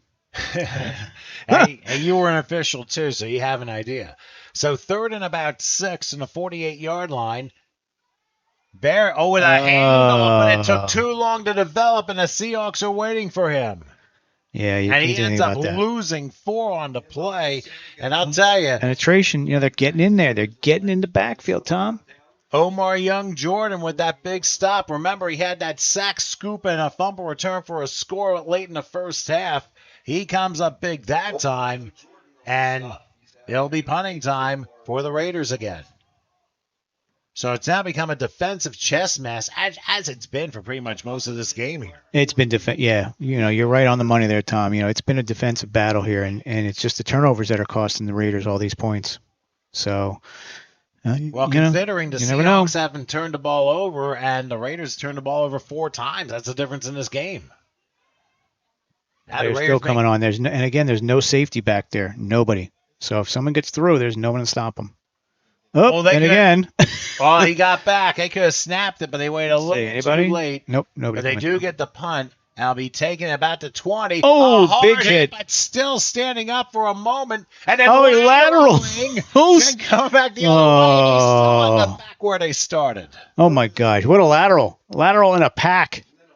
Gotta love that. Hey, sometimes you gotta try some trickery, but as it turned out, he probably would have been better off just going down. Save him a couple yards. Yes, 90% of the time you do want to go down. Even the razzle dazzles, are nice to see, but you gotta get a turnover. We're getting to that point, Tom. 3:16 left, and we show people that we always get a lot of comments, but you can see that clock on the screen there, Tom. It's on our screen, and you can see exactly how much time's left, how many timeouts are left. You gotta get some type of turnover. You gotta get a stop here quick. You don't want them to drive the ball. Well, that's the key. Make sure you hold them at bay. It's a 2-score game still. So as far as the defense goes, they've done a very good job, but they still need to make the stop to give the offense a chance and possibly get back to what they were doing to begin the second half. All right, so Wilson now with 1st and 10, ball spotted about the 24. Inside. A handoff up the middle, but the Raiders are waiting maybe a yard if you're lucky. Yeah, that hasn't worked all game, that inside hand. They got a couple, they got a 5 here and there, but 90% of the time, Tom, that's a loss. That's going to be either a loss or line of scrimmage. So you're just doing that to take time off, and again, it's possession. You're keeping possession of the ball, so you get 2 yards out of that, where it could have been a loss or it could have been, if someone punches that ball out, Tom, it's a turnover. But it's still a 2-yard gain. They're going to give him the 25, so it's 2nd and 8. And right now, this is a key for the defense because, like I said, you got to give your offense an opportunity to see if they can switch things up. And we've been seeing more of Wilson doing the read option here. Yeah. And I'll see if he does it again here. He does with a handoff and some nice yardage there to about the 30 and even the 31-yard line. So a nice 6-yard pickup there. Getting a little nasty in the pile there. And here's a name for you. David Agbanyaya. Oh, yeah. Yep. Out of Ewing High School. And he's been around the way quite often. We actually did a post-game interview with him, Tom. I think you interviewed him once after a game. I think you're correct. It might have been a few years ago. I don't necessarily remember offhand. Yeah. But David comes through with a gain of 6 that forces a 3rd and 2. And now the Raiders look like they're on their heels a little bit. And you got to run it. I can't see them passing it in this down and distance because so many things can go wrong for them if they do. But you never know. And the passing game has not been their strength. I mean, offense has not been their strength. So the Raiders, they have a chance, but you can see as the game gets later, they could be wearing down a little bit. Bigger front here. They send the man in motion on 3rd and 2. Wilson, wait a minute. I don't know if... What we got? Well, whistles blew. Was there a timeout called maybe? No, delay. It looked like delay. Wow. Delay a game. Boy, did the Raiders luck out there. So the Seahawks have been getting hit with some crazy penalties here on a 3rd That's and huge. 2. Huge, Tom. Because it changes the play call. Because right now, you went from 3rd and 2 where you could easily run the ball to a 3rd and 7 where you're going to have to rely on your passing game that hasn't really done too much today. And I can't imagine them not doubling 17. Like he's every time, Tom, we've seen it. Every 3rd down, that's where the ball's been going. So you've got to get some type of bracket or something on him so that he's, the one time he doesn't get it. All right, so 3rd and 7. Ball spotted at the, we'll say the 27-yard line. Let's see what Wilson does. Oh, another flag. What do we have? False start, Tom. Early indication. My goodness. Keep backing it up. Once again, the Seahawks are going the wrong way. This is sounding like a wedding song all of a sudden. Yes, Tom just got his dinner delivered. I don't know how he works this, but 2 beautiful young ladies just came up and delivered him burgers. Well, obvious thanks to them. And he's going to eat them both. He's not even going to give me one because that's the way Wilkins works here. Oh, he got 3, so we got 1 for the official as well. Well, they didn't have the hot dog, so you figure get the burgers, So. And you don't get one. You don't get one. You have your apples over there, announcer guy. All right, take it easy. Oh, man. Should have got 4 next time, Tom, but that's okay. Well, anyway, 3rd and 12 as the Seahawks find their way all of a sudden. Damn, we need a timeout bad. So we can eat. Go ahead. Keep going, Wilkies. Well, we'll find out what Wilson does now on 3rd and long. Back to pass. He's under a rush. Runs into a wall. Oh, there you down go. At the 15-yard line. That's it. So they got the sack. That's 44, Tom. Mike Kuzar in on that. There you go. And he knows. Is big because that will force a punt, but the Seahawks won't be punting until we hit 3/4 time. And guess what that means? That means, I guess... cheeseburgers. Well, it may not be paradise weather, but, hey, 50-some degrees. It's fall. It's football weather. You got to love it. You're going to wait? All right, so You're gonna wait. one's down. We've hit 3/4 time. The Seahawks ahead of the Raiders, 18-7, but the Raiders have the momentum. We break here. The final 15 minutes come your way right after this.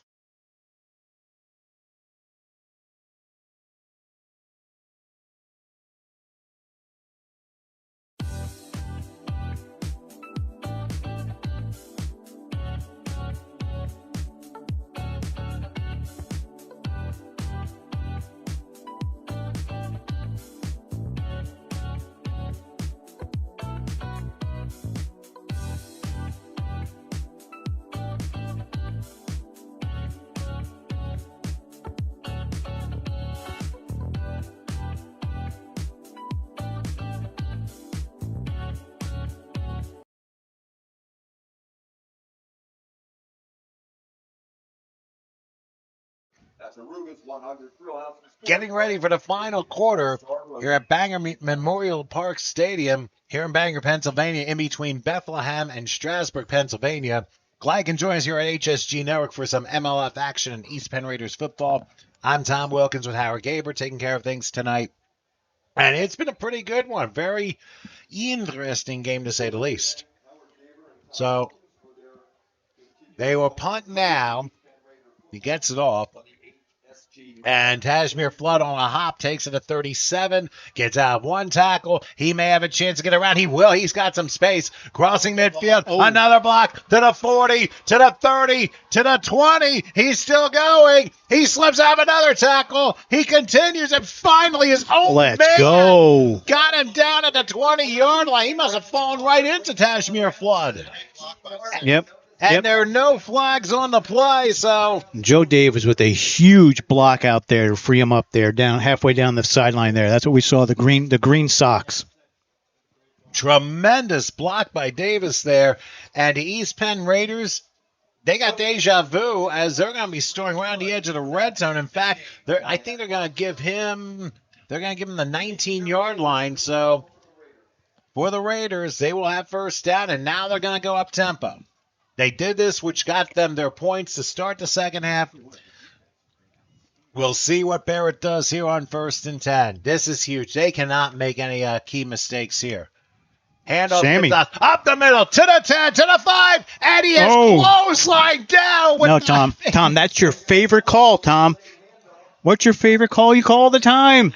Horse collar. That was a horse collar tackle, Tom. That's what it was. He went so far backward, it seemed like we needed a physics professor to explain that. No, he just grabbed his in between his name tag on his shoulder pads and pulled him backwards. So that's going to be a half a distance. But Tom, that's your call. That's the horse collar. That was more. Tom loves it. That was a farm collar, to say the least. But it is a 1st and goal, and just a couple extra yards added on because it's half the distance. But a great run by Samuel Gonzalez. It is 1st and goal, and they're going to say the 1-yard line because he was taken out to 2. They might go to him again. Gotta get in. And he got it, I think. Did you say a signal? Nope. Oh, half-yard line. Now they're going to say the half-yard line. Yeah, there's no signal for the touchdown, so the hand goes up, which means it's another down. It was hard to tell because it looked like he got in, and now we have a Raiders shaking up on the play. Yep. So let's take a break, Tom. Yeah, while we do with 13:39 left in regulation for the moment, Seahawks lead the Raiders 18-7, but that might close when we come back.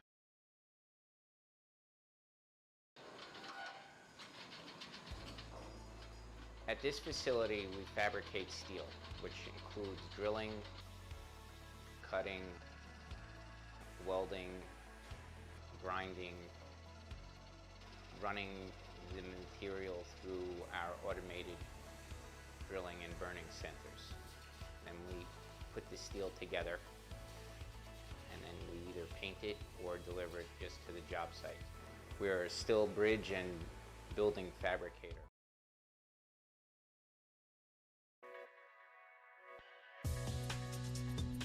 Gary Uther Jr. Aruga's Grill House and Sports Bar.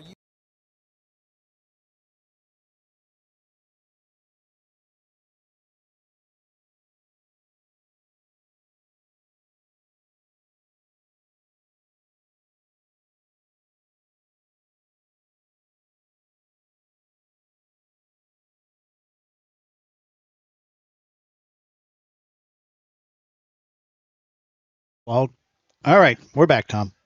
Okay.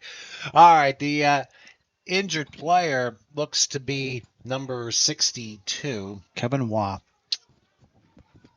He was shaken up here. All right, 2nd and goal from the 1/2. Quarterback draw. It's a Wildcat, and where's the signal? None. I look like at first he got in, but they're saying no, he stopped right at the 1. They went with the Wildcat, and Darius Wade got stopped. Yeah, he is the Wildcat guy, so they know it's going to be a run.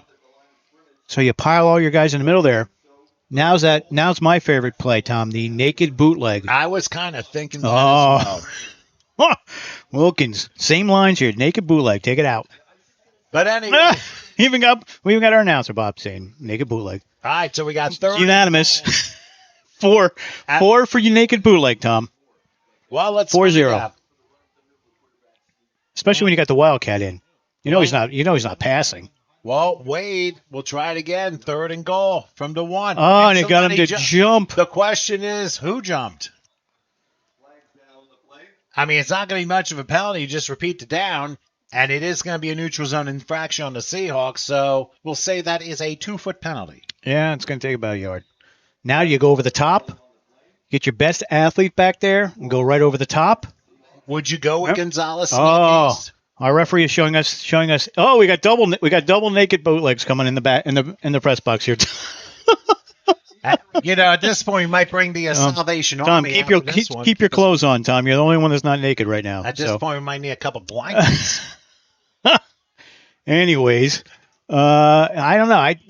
I take your best athlete. Well, now the yards back. officials blow the play down, and I think we may have a timeout. But who Ooh, called it? I think it's an official timeout. Oh, Because they're talking about something. I think what they're doing is making sure the ball is spotted correctly following the half the distance. And the down's correct. That's the other thing, too. It should be third. Yeah, 3rd and goal, and it should be inside the 1-yard line. It is on our screens. It definitely is. I mean, you can see the ball in the center of your screen almost touching the goal line. That's how close it is. Do that fake handoff, that Statue of Liberty. I'm just pulling every play I know out right now. What are we doing? Well, right now, Gonzalez is speaking with the officials, trying to make sure everything is legit here. And now more whistles blow. So I think we're going to have another discussion here. But why not? Give us an ad, Tom. I'll be glad to. By the way, the injury timeout presented by St. Luke's Orthopedic Specialists, which implements a collaborative program that joins together orthopedics, sports medicine, rheumatology, physical therapy, and sports performance to determine the best course of action for each and every patient. St. Luke's Orthopedic Specialists are located at 501 Citronia Road in Allentown. Give them a call for more details, 484-526-1735. So, at this point in time, they're trying to make sure everything is on point here. We're down to 11:57 left in regulation. Add 22 seconds. Oh, they're going to add 22 seconds. There'll be 12:19 left. They want to make sure they had the clock right. Keep in mind, sometimes the clock and the official time may not necessarily match up. So, officially, time is kept on the field as the scoreboard tries to follow along with it. But we're happy we have a clock. What? One number? So 12:22 it should read, I think. That'd be 12:22, correct? So we're trying to make sure we had the clock correct. It ran a little bit extra, so it should be 12:22. So it was just a clock issue. Thank gosh. Jeez. Well, maybe thankful we have a clock. Other times if we discuss something else. And you can see the clock constantly changing their lower right-hand score. Well, that's the correct time now. Here we go. Coming up. 3rd and goal from the half-yard. They're ready. Wade, the quarterback draw. Got to push him. Got to push him. When he get the push. Waiting. And no signal. Still no signal. Either way. Wow. Oh, I see him go. There you go. Hands go up. End zone. At last, Darius Wade just barely breaks the plane, and that's all he had to do. Yep. And the Raiders get closer, and I'm sure they're going to go for 2 now. Why, Tom? Why would they go for 2? You cut it to a 3-point game. I'm just asking. I think they're not. I think they're kicking. I think they're going to be kicking. That's an interesting decision here. Well, they think this defense is good enough to hold them. Your defense has held them the whole game, Tom. They haven't scored. So you're going to get the ball back. That is true, and the offense trying to make up. So may as well make it 6, make it definite. You don't want to chase points. Go ahead. That is true. So they're going to keep it where a touchdown would get them ahead. So they bring on the extra point guy, Mitchell Apanik, to try the extra point. He made the first one. And before he gets the second one, Seahawks come flying in front. Now, here's an interesting question, Howard. Do you move it 5 yards in to kick an easier extra point, or do you go half the distance and try a 2-point conversion from the 1? It looks like Bob's going to go 2-point conversion. I'm just fixing the scoreboard. There we go. Now we're good. Well, they're going to make the extra Bob goes with you. He's with you to get the 2-pointer. Well, they're going to go for the 1-pointer. This will be a 28-yard extra point following the offside. It's a low snap. And oh, no. Here we go. But he's going to be short by about a yard. They tried. The snap was not good enough, but they tried to move it ahead. It's because Sean Hannibal Ray, Tom, on that. And Hannibal Ray he had to try and dive in, but he didn't. Yeah, you got close, got inside the 5, but that doesn't matter in football. You got to get over the goal line. That and break the plane. So with 12:02 left in regulation, the score is now 18-13 in favor of the Seahawks over the Raiders. So you did make it a one-score game. Yeah, that's a good thing. While we have a moment, well, let's remind you about Muschlitz Excavating in Bath, Pennsylvania, who's capable of handling pretty much everything. They've worked in eastern Pennsylvania for over 30 years, providing complete site work packages for industrial, civil, commercial, residential, and paving projects. From excavation and grading to wet and dry utilities, they do it all, and they're passionate about their work, the promise they make to the communities they serve. Muschlitz Excavating, building communities one project at a time. Located on 615 Moorestown Drive in Bath, Pennsylvania. Call them for more details, 610-759-0525. So, Tom. Yes. This is it here. You want to now you want to get this ball back. So you got to call on your defense one more time. They still haven't let up any touchdowns, any points at all out there. So your offense is now, sparked a little bit here. So Time to turn it up again. Well, they're going to have to do that for sure. So it will be a Ponick to kickoff from the regular 35-yard line. They have a couple of guys back standing about the 15, not anticipating a real long kickoff. So here it comes. And that is a long kickoff. And it's taking about the 8-yard line. Running to his left. Crossing the 20. He's got some room. To the 30. He's got a convoy going up there. Going to about the 43-yard line.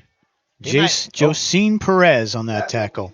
And all the way down to the 49-yard line. So that is a mighty good return for the Capital City Seahawks as they managed to get to about the to near the midfield stripe. Yeah, good play. Really good play.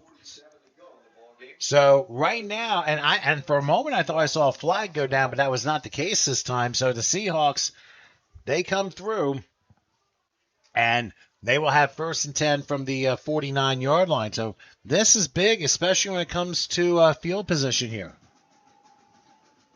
But you know that the Raider defense is going to be big time fired up. Yeah. Yeah, you got to make a stop here. You're at the 49-yard line, which is pretty good field position for the Seahawks. So let's hope they step it up. So 1st and 10 from the 49-yard line. Wilson again at quarterback. This time they're going to triple the left side. Great time for a pick. Full receiver set.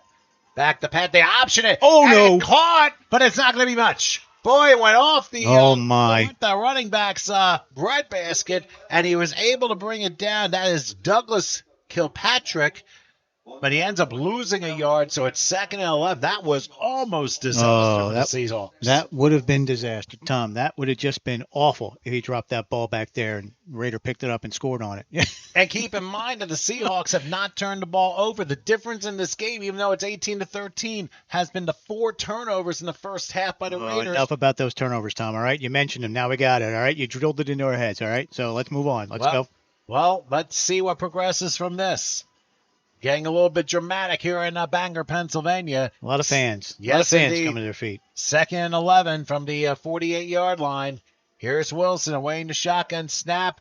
And Inside. a handoff up the middle past midfield. And now to about the 47. Good wrap-up by Yogi Wilkerson.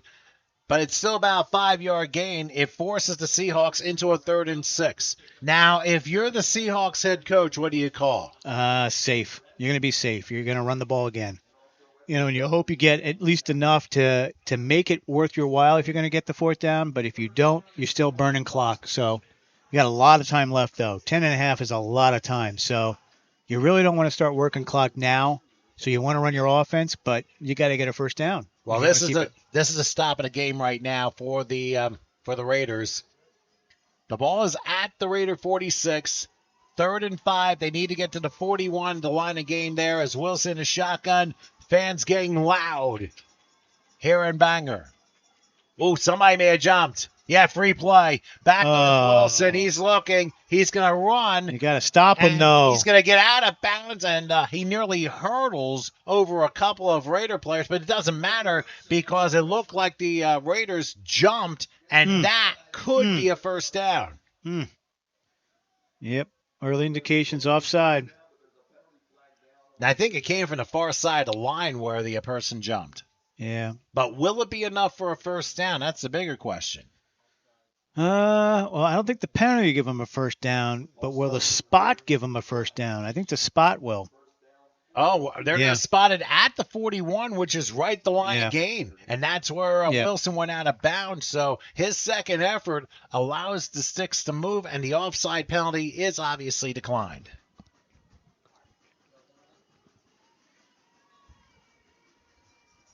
But not going to stop the Raider fans from getting loud for their defense. You got to get that turnover some way, somehow. 1st and 10. High snap. Wilson's going to throw left. That pass is caught at the 40 and busting. Oh, no. Look at this. That, to the 20, to the 10. He's going to score. Yep. Welcome to the end zone. On a simple out bubble screen. Simple, pep flakes.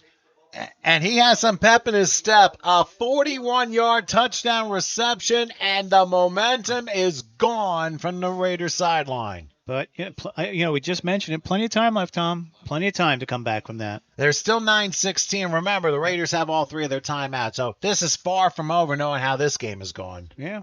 Yep. We talked about it. You couldn't let up any more scores, but it happens. You can't keep an offense down the whole game. And that's what they've been doing. Is the whole game. So you're going to let up points. You just, hope you come back from it. That's all. And that's really what the bottom line is. I mean, the defense has done so well for 3+ quarters, but one missed tackle and Flakes was off and running. They will go for the 2-point conversion here. And we'll see what Wilson does. Take the snap, looks, fade on the right side. That's a one-hopper incomplete. So for the Seahawks, they are 0 for 4 on 2-point conversions, but with 9:13 left, it is 24-13 in favor of the Seahawks. So why don't we go ahead and give you a little bit of a promo here at Bangor Memorial Park Stadium where this game is taking place. This stadium is now named after Paul Farnan, who's the former longtime successful football coach at Bangor and Pius X High School. Now, Farnan, he became the head coach at Bangor in 1975, stayed till 1998. So his 24-year career, 173, 79, and 6 draws. And that's the most wins, by the way, 173 in school history. Now, the high school Bangor Slaters play here at this stadium. But prior to arriving, Farnan had successful coaching runs at Pius X in Roseto for 4 years, and also New Jersey connection was at Warren Hills High School for 6 years. Warren Hills. Yes. Skylands. So 231 wins, 107 losses, 13 draws. That's his record. And he guided Bangor to 4 Colonial League titles, 1 District 11 AA championship, and 2 Eastern Conference championships, along with 2 District 11 runner-up finishes. And Farnan, by the way, a veteran of the U.S. Navy, a member of the Bangor High School Flag Hall of Fame, Lehigh Valley Football Hall of Fame, Beaver County Football Hall of Fame, and the Pennsylvania Coaches Hall of Fame. So, very significant here. As a kickoff is taken now, and a hard hit up high, down to about the 20, and a late flag. That might have been too high of a hit. That might have been head-to-head combat.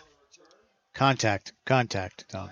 Head-to-head contact, I meant, and yes, that is a face mask. It's going to be a face mask, not even that. So we got the wrong call, but right yardage. But that is the truth. Right street, wrong house. That's okay, but it's still the East Penn Raiders, again, a major penalty benefited for them. They're probably going to start around the 35-yard line. Yep, and this is where, you start to count plays, you start to count minutes. You want to get it into the end zone quick. You're going to need a 2. And then maybe a field goal. So, you're still in the game. We always say you're still in the game. And there's still 9 minutes left. It's still a 2-score game. It's still an 11-point contest. So, the ball will be spotted at the 38-yard line or 36-yard line. Or 37. We'll go either way. I think we'll compromise off of that. Yep. But still, it's good field position. You're not in your end. You're not, backed up. So, opens up the field. All right, so quarterback Chris Barrett will give it another shot here from the 37, 1st and 10 in the shotgun. We'll take it. Has some time. He's going to throw one, and obviously there was miscommunication between him and Josh Burgess as it's way incomplete. Yeah, Burgess stopped on that out, and he wanted him to keep going. So, it's just a number thing. Usually they come in the back in the huddle, and they're giving them numbers, 1, 2, 3, 4, and it's all different routes. One's a button hook, two's a, straight comeback, slant, and, then you got the deep to go. So, just probably didn't hear the right number.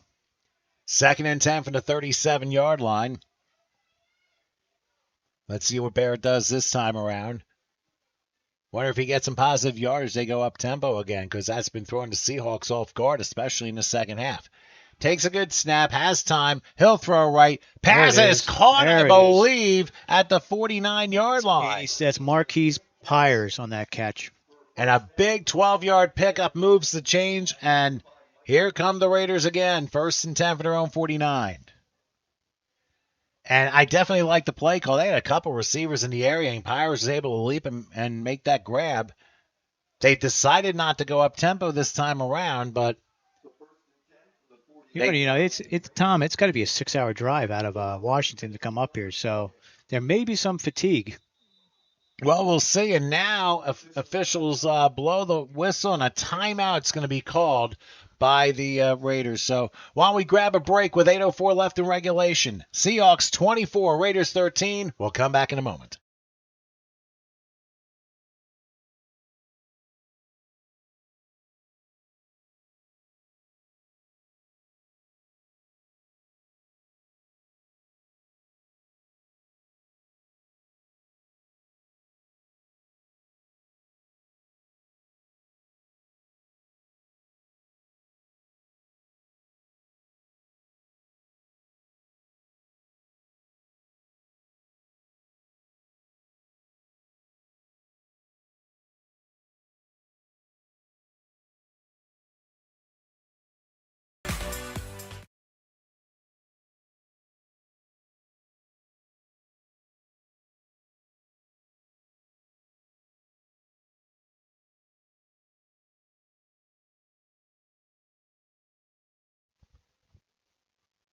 Okay, following that timeout. And 3 bites of a burger that I can imagine Tom eating.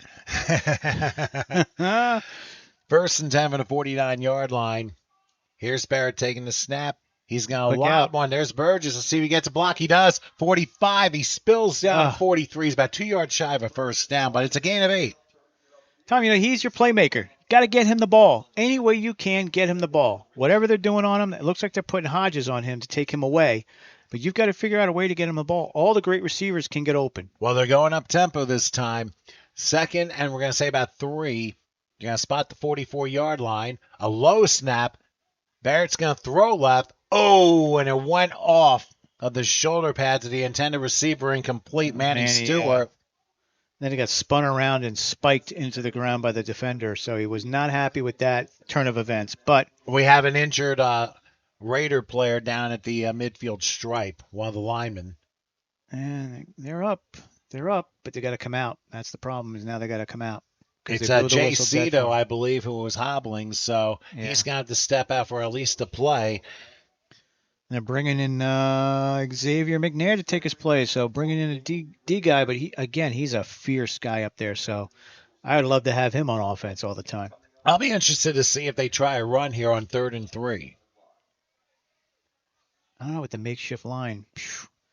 That's tough blocking assignments on the run. It's usually just a pass block. Barrett on 3rd and 3 from the 44-yard line.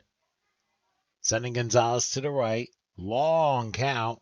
Now he takes back the pass. Has a little time. Takes a shot down the field in double coverage and incomplete. They went for Burgess, but he couldn't quite get. And again, double coverage. That's why I thought I was a little perplexed there. Hodges has him inside, and he's got the safety help over top. So, they know the game plan. They know the game plan is to get it to 88 at all costs. So he's going to move him around. Move him around, put him in the slot. He's got to find a way to get him the ball because he will score. That, and I know the Hawks know it. They watch film. Everybody does.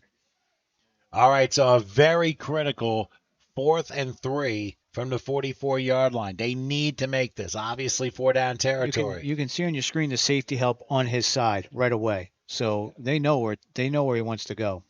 They might throw something the other way, kind of confuse him. But we'll find out. On 4th and 3, Barrett takes it. He's under a rush. He fires. That's caught. That should be a first down at the 40. And Manny. still, boy, Manny Stewart just would not go down. He stumbles down to 38, but more importantly, it moves the chains after a 6-yard gain. Yeah, you run off. What you do is you take Burgess and you run him off. So you take your D-back that's on that side and your safety and run him off, and then slide Manny inside there. Inside the coverage. I think Orrin Marshman's just yelling at his offense, saying, let's get moving here. From the 38, first down. Here's a throw right. There is Burgess. Falls down to 20. It's not Burgess. It's rather a Pyers. Falls down for a gain of 11. That moves the chain some more. So Pyers is going to be a big factor out there because, again, your Burgess is taking 2 guys with him. So that means it's single coverage on him in his zone. So 1st and 10 out to 27-yard line. Barrett a high snap this time, and he throws an interception boy. At the 20-yard line. And now, wait a minute, was that a forward pass? Yes, it was. There's the flag. So it's an interception. They tried to lateral, and they went forward on it. So the penalty will be on the Seahawks, but after the interception, it'll be at the spot of the illegal forward pass. But a very, very bad throw on the part of Barrett, and that might have sent the win out of the Raiders' sails. But it's still 6 and counting left, so who knows? And you can see, he's trying to get the ball to 88 any way possible. And you know what? Sometimes you've got to use your other receivers. You can't keep going back to them because that's what they're doing. And we'll show you on the replay here when we get to it. There's also a player down for the Raiders. So you see he's lined up on the left-hand side there up high, and he's looking at him already. So when he catches the ball, he turns that way right away. So you have every linebacker back there spinning around. And he goes, he's got single coverage, but you got Hodges behind him, and the linebacker steps up in front of him. And that's an easy pick. And then you have the chicanery with the fumble and with the forward lateral and everything else going on. And then the injury comes in because they really tackled him hard. So, ill-advised, and we could say it, till whenever, but that's his guy, and he wants to get him the ball, and he's trying, and sometimes it works, and sometimes this is what happens. Yeah, unfortunately, and I think it was a case of just maybe planning or just falling the wrong way. I mean, not exactly 100% sure. So I guess maybe we can take a short time out while that happens. 6:12 remains in regulation. Seahawks over the Raiders 24-13. We'll come back in just a moment.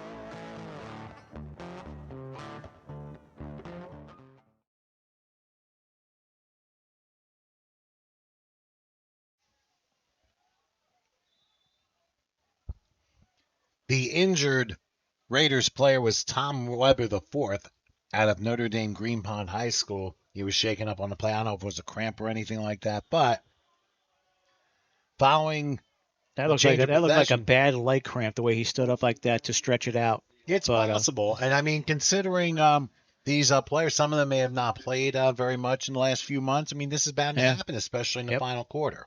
Yep, gotta get the liquids all week. Guys don't realize, high school players, 2 semi-pro guys, you got to make sure you drink all week. It's not just the day of the game. It's all week. So, keep hydrating the whole week because you're going to lose a lot out there. Even when it's cold, you're still going to need to hydrate.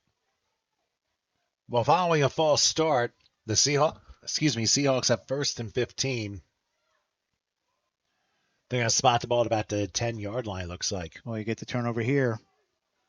Well, they can use it. Excuse me. There's a handoff going up the middle. They might get the yardage back and maybe 1 or 2 more. They're gonna say about the 15-yard line. And we have another injury back there, Tom, in the backfield. Looks like another lineman. Yeah, another Seahawk player has been shaken up here. So, So, let's talk about what do we got next week, Tom? well, next week with the East Penn Raiders, I think we're on the road if I'm not mistaken. No, we're home. We're home 3 straight. So we're home here again next week. I'm pretty sure for 3 straight we have home games and then we go on the road. But oh, okay. I thought for some reason we were on the road next week. I must have crossed up the schedule. Hey, so we're on the road next week. Tom, you can correct me again. We're Usually I'm the one that's corrected. I wonder where we're going to be. Well, But either way, we're back on the 8th here. But we will have a broadcast next week, and I think we have a Hillsborough broadcast on Friday night. That is correct. Hillsborough, who, by the way, we're in the area where obviously the Phillipsburg people are. They just beat Hillsborough in a big grudge match last week. But Hillsborough are going to try and bounce back and get in their winning ways as they take on Union, and that will be on Friday the 30th here on HSG Network. Now make sure you tell your friends about HSG Network. Follow us on YouTube. Subscribe. We got lots of things. East Penn Raider football, Hillsborough High School football, and I'm sure a few other surprises along with that. Just to correct you, Tom, there is no game next Saturday night. Although we may have a playoff game, Tom. One of our other leagues, we may have a playoff game. So oh, okay. We'll see. That's why I tell people subscribe to HSG Network here on YouTube. Once people find out we have no game, we will get a phone call. I can tell you that. Oh, it happens. Just everything in life is subject to change without notice. All right, 2nd and 10 from the 15. They're going to triple the right side. Wilson will take it. Throw. Quick throw. And the pass, I believe, is incomplete. And that stops the clock. Not something you want to do when you're on offense in the last 5 minutes of the game. I was actually very surprised that they had called a pass on that play. I mean, this is where you really melt the clock, and then you have your 4+ minute offense to try and close the game out. Yeah, we've seen it. Every team has the plays. Every team knows what they're supposed to do. But again, when you're thrown up against, you got an offensive lineman that went down, so you don't know if that's a pivotal spot there that he's looking at, that maybe he's going to open it up, or he just needs to get rid of the ball quicker. So, there's a lot of factors out there that change the game plan. Okay, so it'll be 3rd and 10. Raiders trailing by 11, and the Seahawks looking to close this out. They're going to line 4 receivers, again tripling the near side. Can't give up the first down, though, Tom. We know that, right? Can't do that. Question is, do they pass or do they run clock? Wilson, with the crowd trying to back up the Raider defense, takes a snap and calls his own number. He's going to be slowed up, but he won't get the first down. He's able to get to about the 20-yard line. He's about 5 yards or so short. Yeah, Xavier McNair on the stop.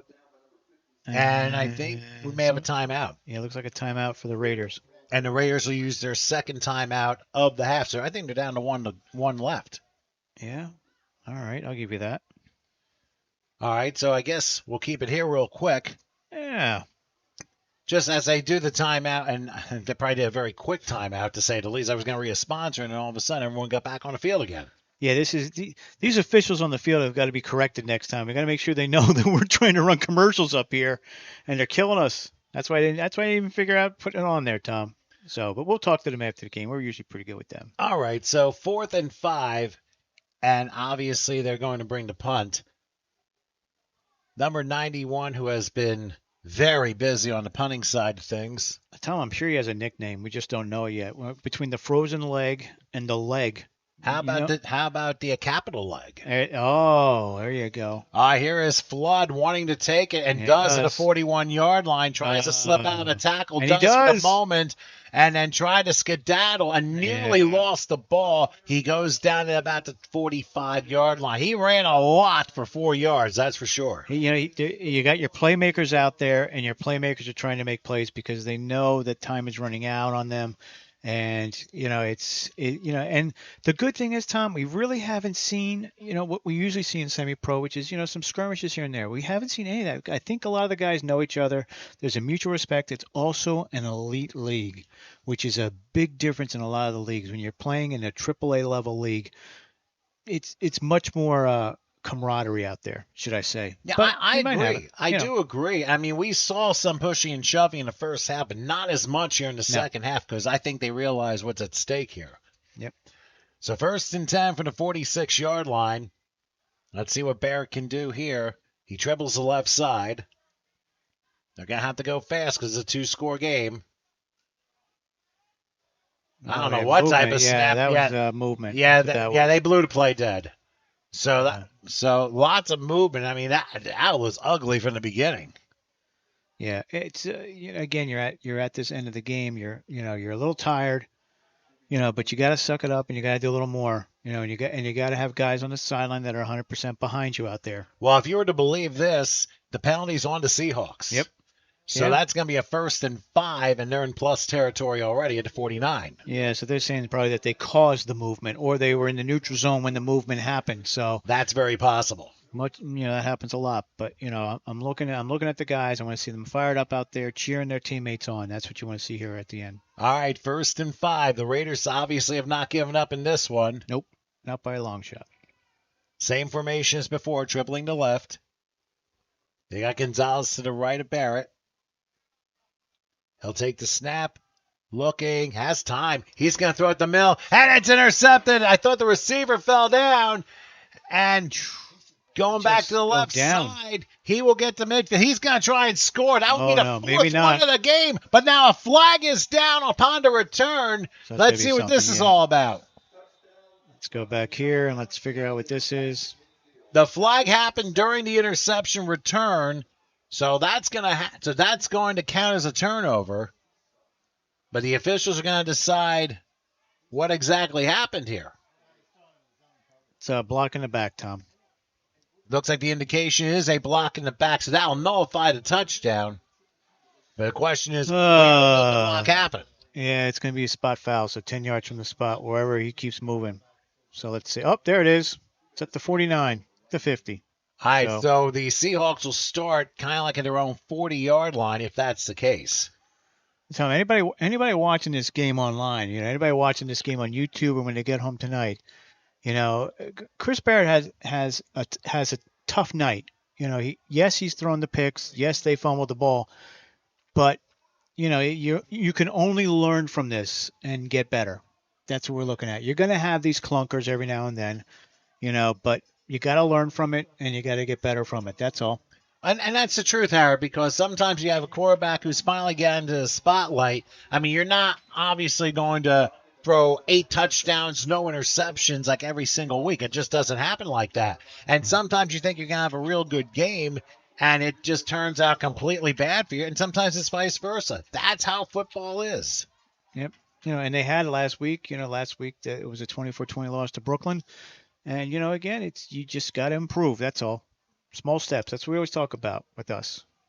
Sometimes it's like not how you start, but how you finish. But we'll see how much he grows and learns from this. Here's a handoff up to the 45-yard line. Remember, the Raiders only have one more timeout. So, really, in essence, they can run 2 more plays. But, hey, you never know. Maybe the Raiders may have a miracle left in them. Thanks.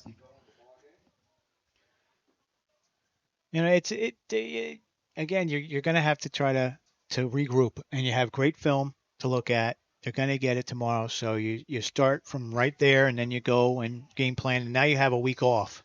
So you have a bye week coming up, so you get 2 weeks really to plan. And I'm sure Marshman will come up with something, kind of review everything to see, okay, what went wrong. I mean, this was a tough night for the offense. Oops, was somebody jump? Yep, somebody did. It's a free play. A gang rush, but the pass is going to be caught at the 40-yard line, going to about the 30, and still going, diving to about the 23. The penalty is going to be against the Raiders. They did jump on the neutral zone on the right side. So 2:02 remains, and they will spot the thing, and that might finish things off. But I'll tell you what. It definitely gets down to the 2-minute warning, Tom. Well, it definitely will. But, Howard, as we look ahead, and we'll wait for the and now here's the 2-minute warning. Okay, now you got the 2-minute warning. So how about if I quickly read you the sponsors? I didn't get them the second time around, but East Penn Raiders would like to thank St. Luke's Orthopedic Specialists, Michelin Steel Enterprises, Hokie Eagles Football and Cheering, Aruga's 100, Black's Barbecue in the Rib Room, Muschlitz Excavating, and maskinstuff.com. That's MASKNSTUF.com. So major thanks to the sponsors for the East Penn Raiders who's supported the club and, of course, this broadcast here on HSG Network. Of course, we'll be seeing the Raiders again in 2 weeks' time on October the 8th. But we got high school football before that, and then, of course, another possible thing next Saturday. So make sure, as I said to everybody here, subscribe to HSG Network. We got plenty of stuff. We may miss a thing, but you don't want to miss a thing. You know, it's we get calls every week, Tom, every week for games, and you know we're only in one spot, whether it's a Saturday, a Friday, or a Sunday. So, you know, we get booked real quick, and you know I always tell Tom we're booked through close to November, end of November with games. So, I mean, we'll be out there. Oh yes, I mean, and this is what makes it a lot of fun because I mean, remember these are people who play for the love of the game. And win or lose, I mean, hey, that's their escape, and they really do a good job with it. They really do. All right, so 1st and 10, and we'll see what Wilson does in the final minute or so. Remember, Raiders only have one timeout left to use. Not taking a knee, not doing anything like that, Tom. Well, they know that they need one more first down. He's going to lob one left side, go for the touchdown, and he overthrows him incomplete.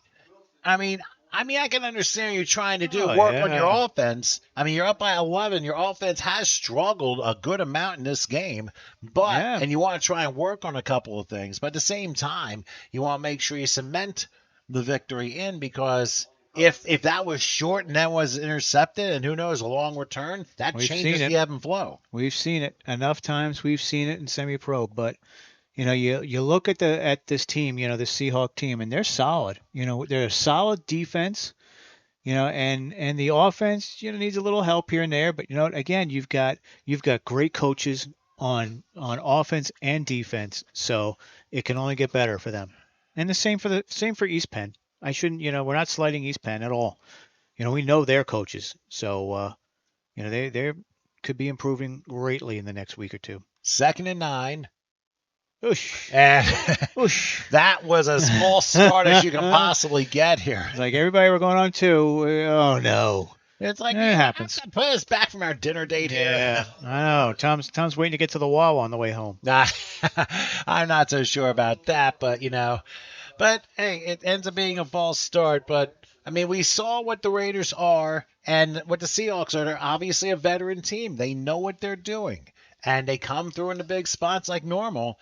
As Wilson decides to call his own number, slips out of a tackle, and it goes down at about the 23-yard line. I think right here will be where the Raiders call their last time out. Yeah, and, you know, we'll keep it here, you know. And you look at the quarterback position, you know, and it's a big difference between the two quarterbacks. You know, Mike Wilson may not have the arm that Chris Barrett has, but he's got the smarts, and he knows what he wants to do. He's not costing yardage against his team. He knows how to manage a game, and that's going to come to Chris Barrett. You know, we know that. You know, it just takes experience out there, and he's picking it up. You know, and you know, again, he's got to have the players behind him, which he does, and he will get the coaching that he needs from both the head coach and all the assistants of what they need to improve. And I can see them coming back. You know, it's a funny league, Tom, because in this league there's only, I believe, 6 teams, and every team makes the playoff, so you're guaranteed a playoff game.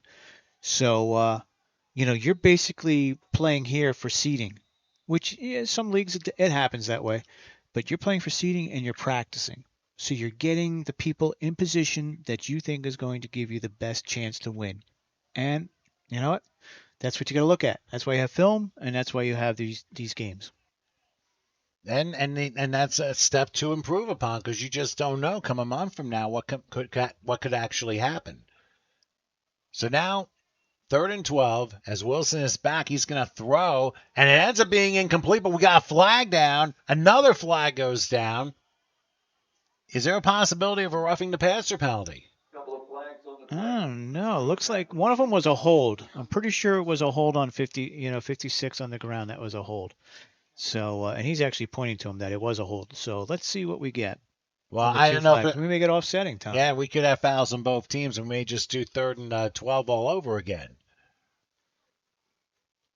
I mean, it hasn't been the cleanest game in the world, but hey, it's still early in the season. It's going to happen. That would be an understatement. Wilkins with the understatement in the press box. It hasn't been exactly a clean game. Well, let's also not forget, Howard, you were absolutely right. There was a roughing the quarterback call, but there was also a hold against Capital City. So let's pretend third down didn't happen. We'll just do it all over again. Yeah, why not? Plus, we have all night. So, I can't wait to drive on those roads home. I can tell you that. Just please, Howard, watch the deer. Oh, my gosh. A good number of them coming up. So I just have the windows open in the car, the radio loud, so hopefully that'll scare them. And that might work out. But anyway, 3rd and 12. Again, the ball spot at the 23. Wilson, the shotgun. Will take the snap, and he calls his own number, slips out of a tackle to the 20, 15. He's got the first down, and I think he's a little short. You're right about down at the 3. Yeah, we but said 3. That'll certainly do it there, as the Raiders can't stop the clock anymore, and all they can do is victory formation here. But, Howard, who are your player or players of the game? Oh, boy, Wilkies. Player of the game for the Seahawks would have to be Mike Wilson. He did everything right out there. He did enough to get them the win, and he is an exceptional player. For the Raiders, Tom, I'll defer to you. Well, I work for him. I so know. you have anything I say, is biased. Hey, listen, So, I'll have to say, you got to give a little credit to Barrett, but although I have to say, Tajmir Flood also did a good number, especially on special teams. I agree. So I would give the nod to him, but the overall player of the game, Omar Young-Jordan. Of course, he had a couple huge stops on defense. As here's a handoff that puts him in the end zone, I think. Yep, it did. That'll do it. There's a score for whoever had to run. That was Wilson. And it was Wilson himself who gets the score with 16 seconds left. And the key for Wilson, I completely agree with you, no turnovers, and how he managed the game. He may not have played his best game, but he managed it beautifully. We take the points off the board. Oh, wait a minute. I think we got a penalty. Oh, we do have a flag down. That was a hold. So the penalty is on Capital C. And by the way, one more thing to our audience, and I know some of you kind of know me personally and know what the situation I'm dealing with, but I do want to say thank you to everybody again for your thoughts and prayers, and thank you as well to you, Howard, especially with the caption on the bottom for my wife, Donna, who suffered a stroke on Thursday, and she's recovering now at home. It was in the thalamus area, so a little bit of work to do here, but, it was one of those things. So she's recovering, and we appreciate all the support. So your final thoughts, Howard? Final thoughts are, let's go back to the drawing board and come out next game in 2 weeks with a much better effort on offense, get some points on the board early, and put them away because, this East Penn Raider team is exceptional. They have exceptional talent on the field there. So it's up to the coaches to harness it and to get it going. You're starting 0-2, but hey, so did who started 0-2, Tom, in the NFL and went Cincinnati, right? Went all the way to the Super Bowl. That's true, but hopefully they don't have any Dan Marino exposure there. But anyway, we're wrapping up here from Bangor Memorial Park Stadium here in Northeast Pennsylvania. For Howard Gaber, I'm Tom Wilkins. Your final score again: the Capital City Seahawks 24, the East Penn Raiders 13. MLF action here on the HSG Network. Thank you, everybody, for joining us, and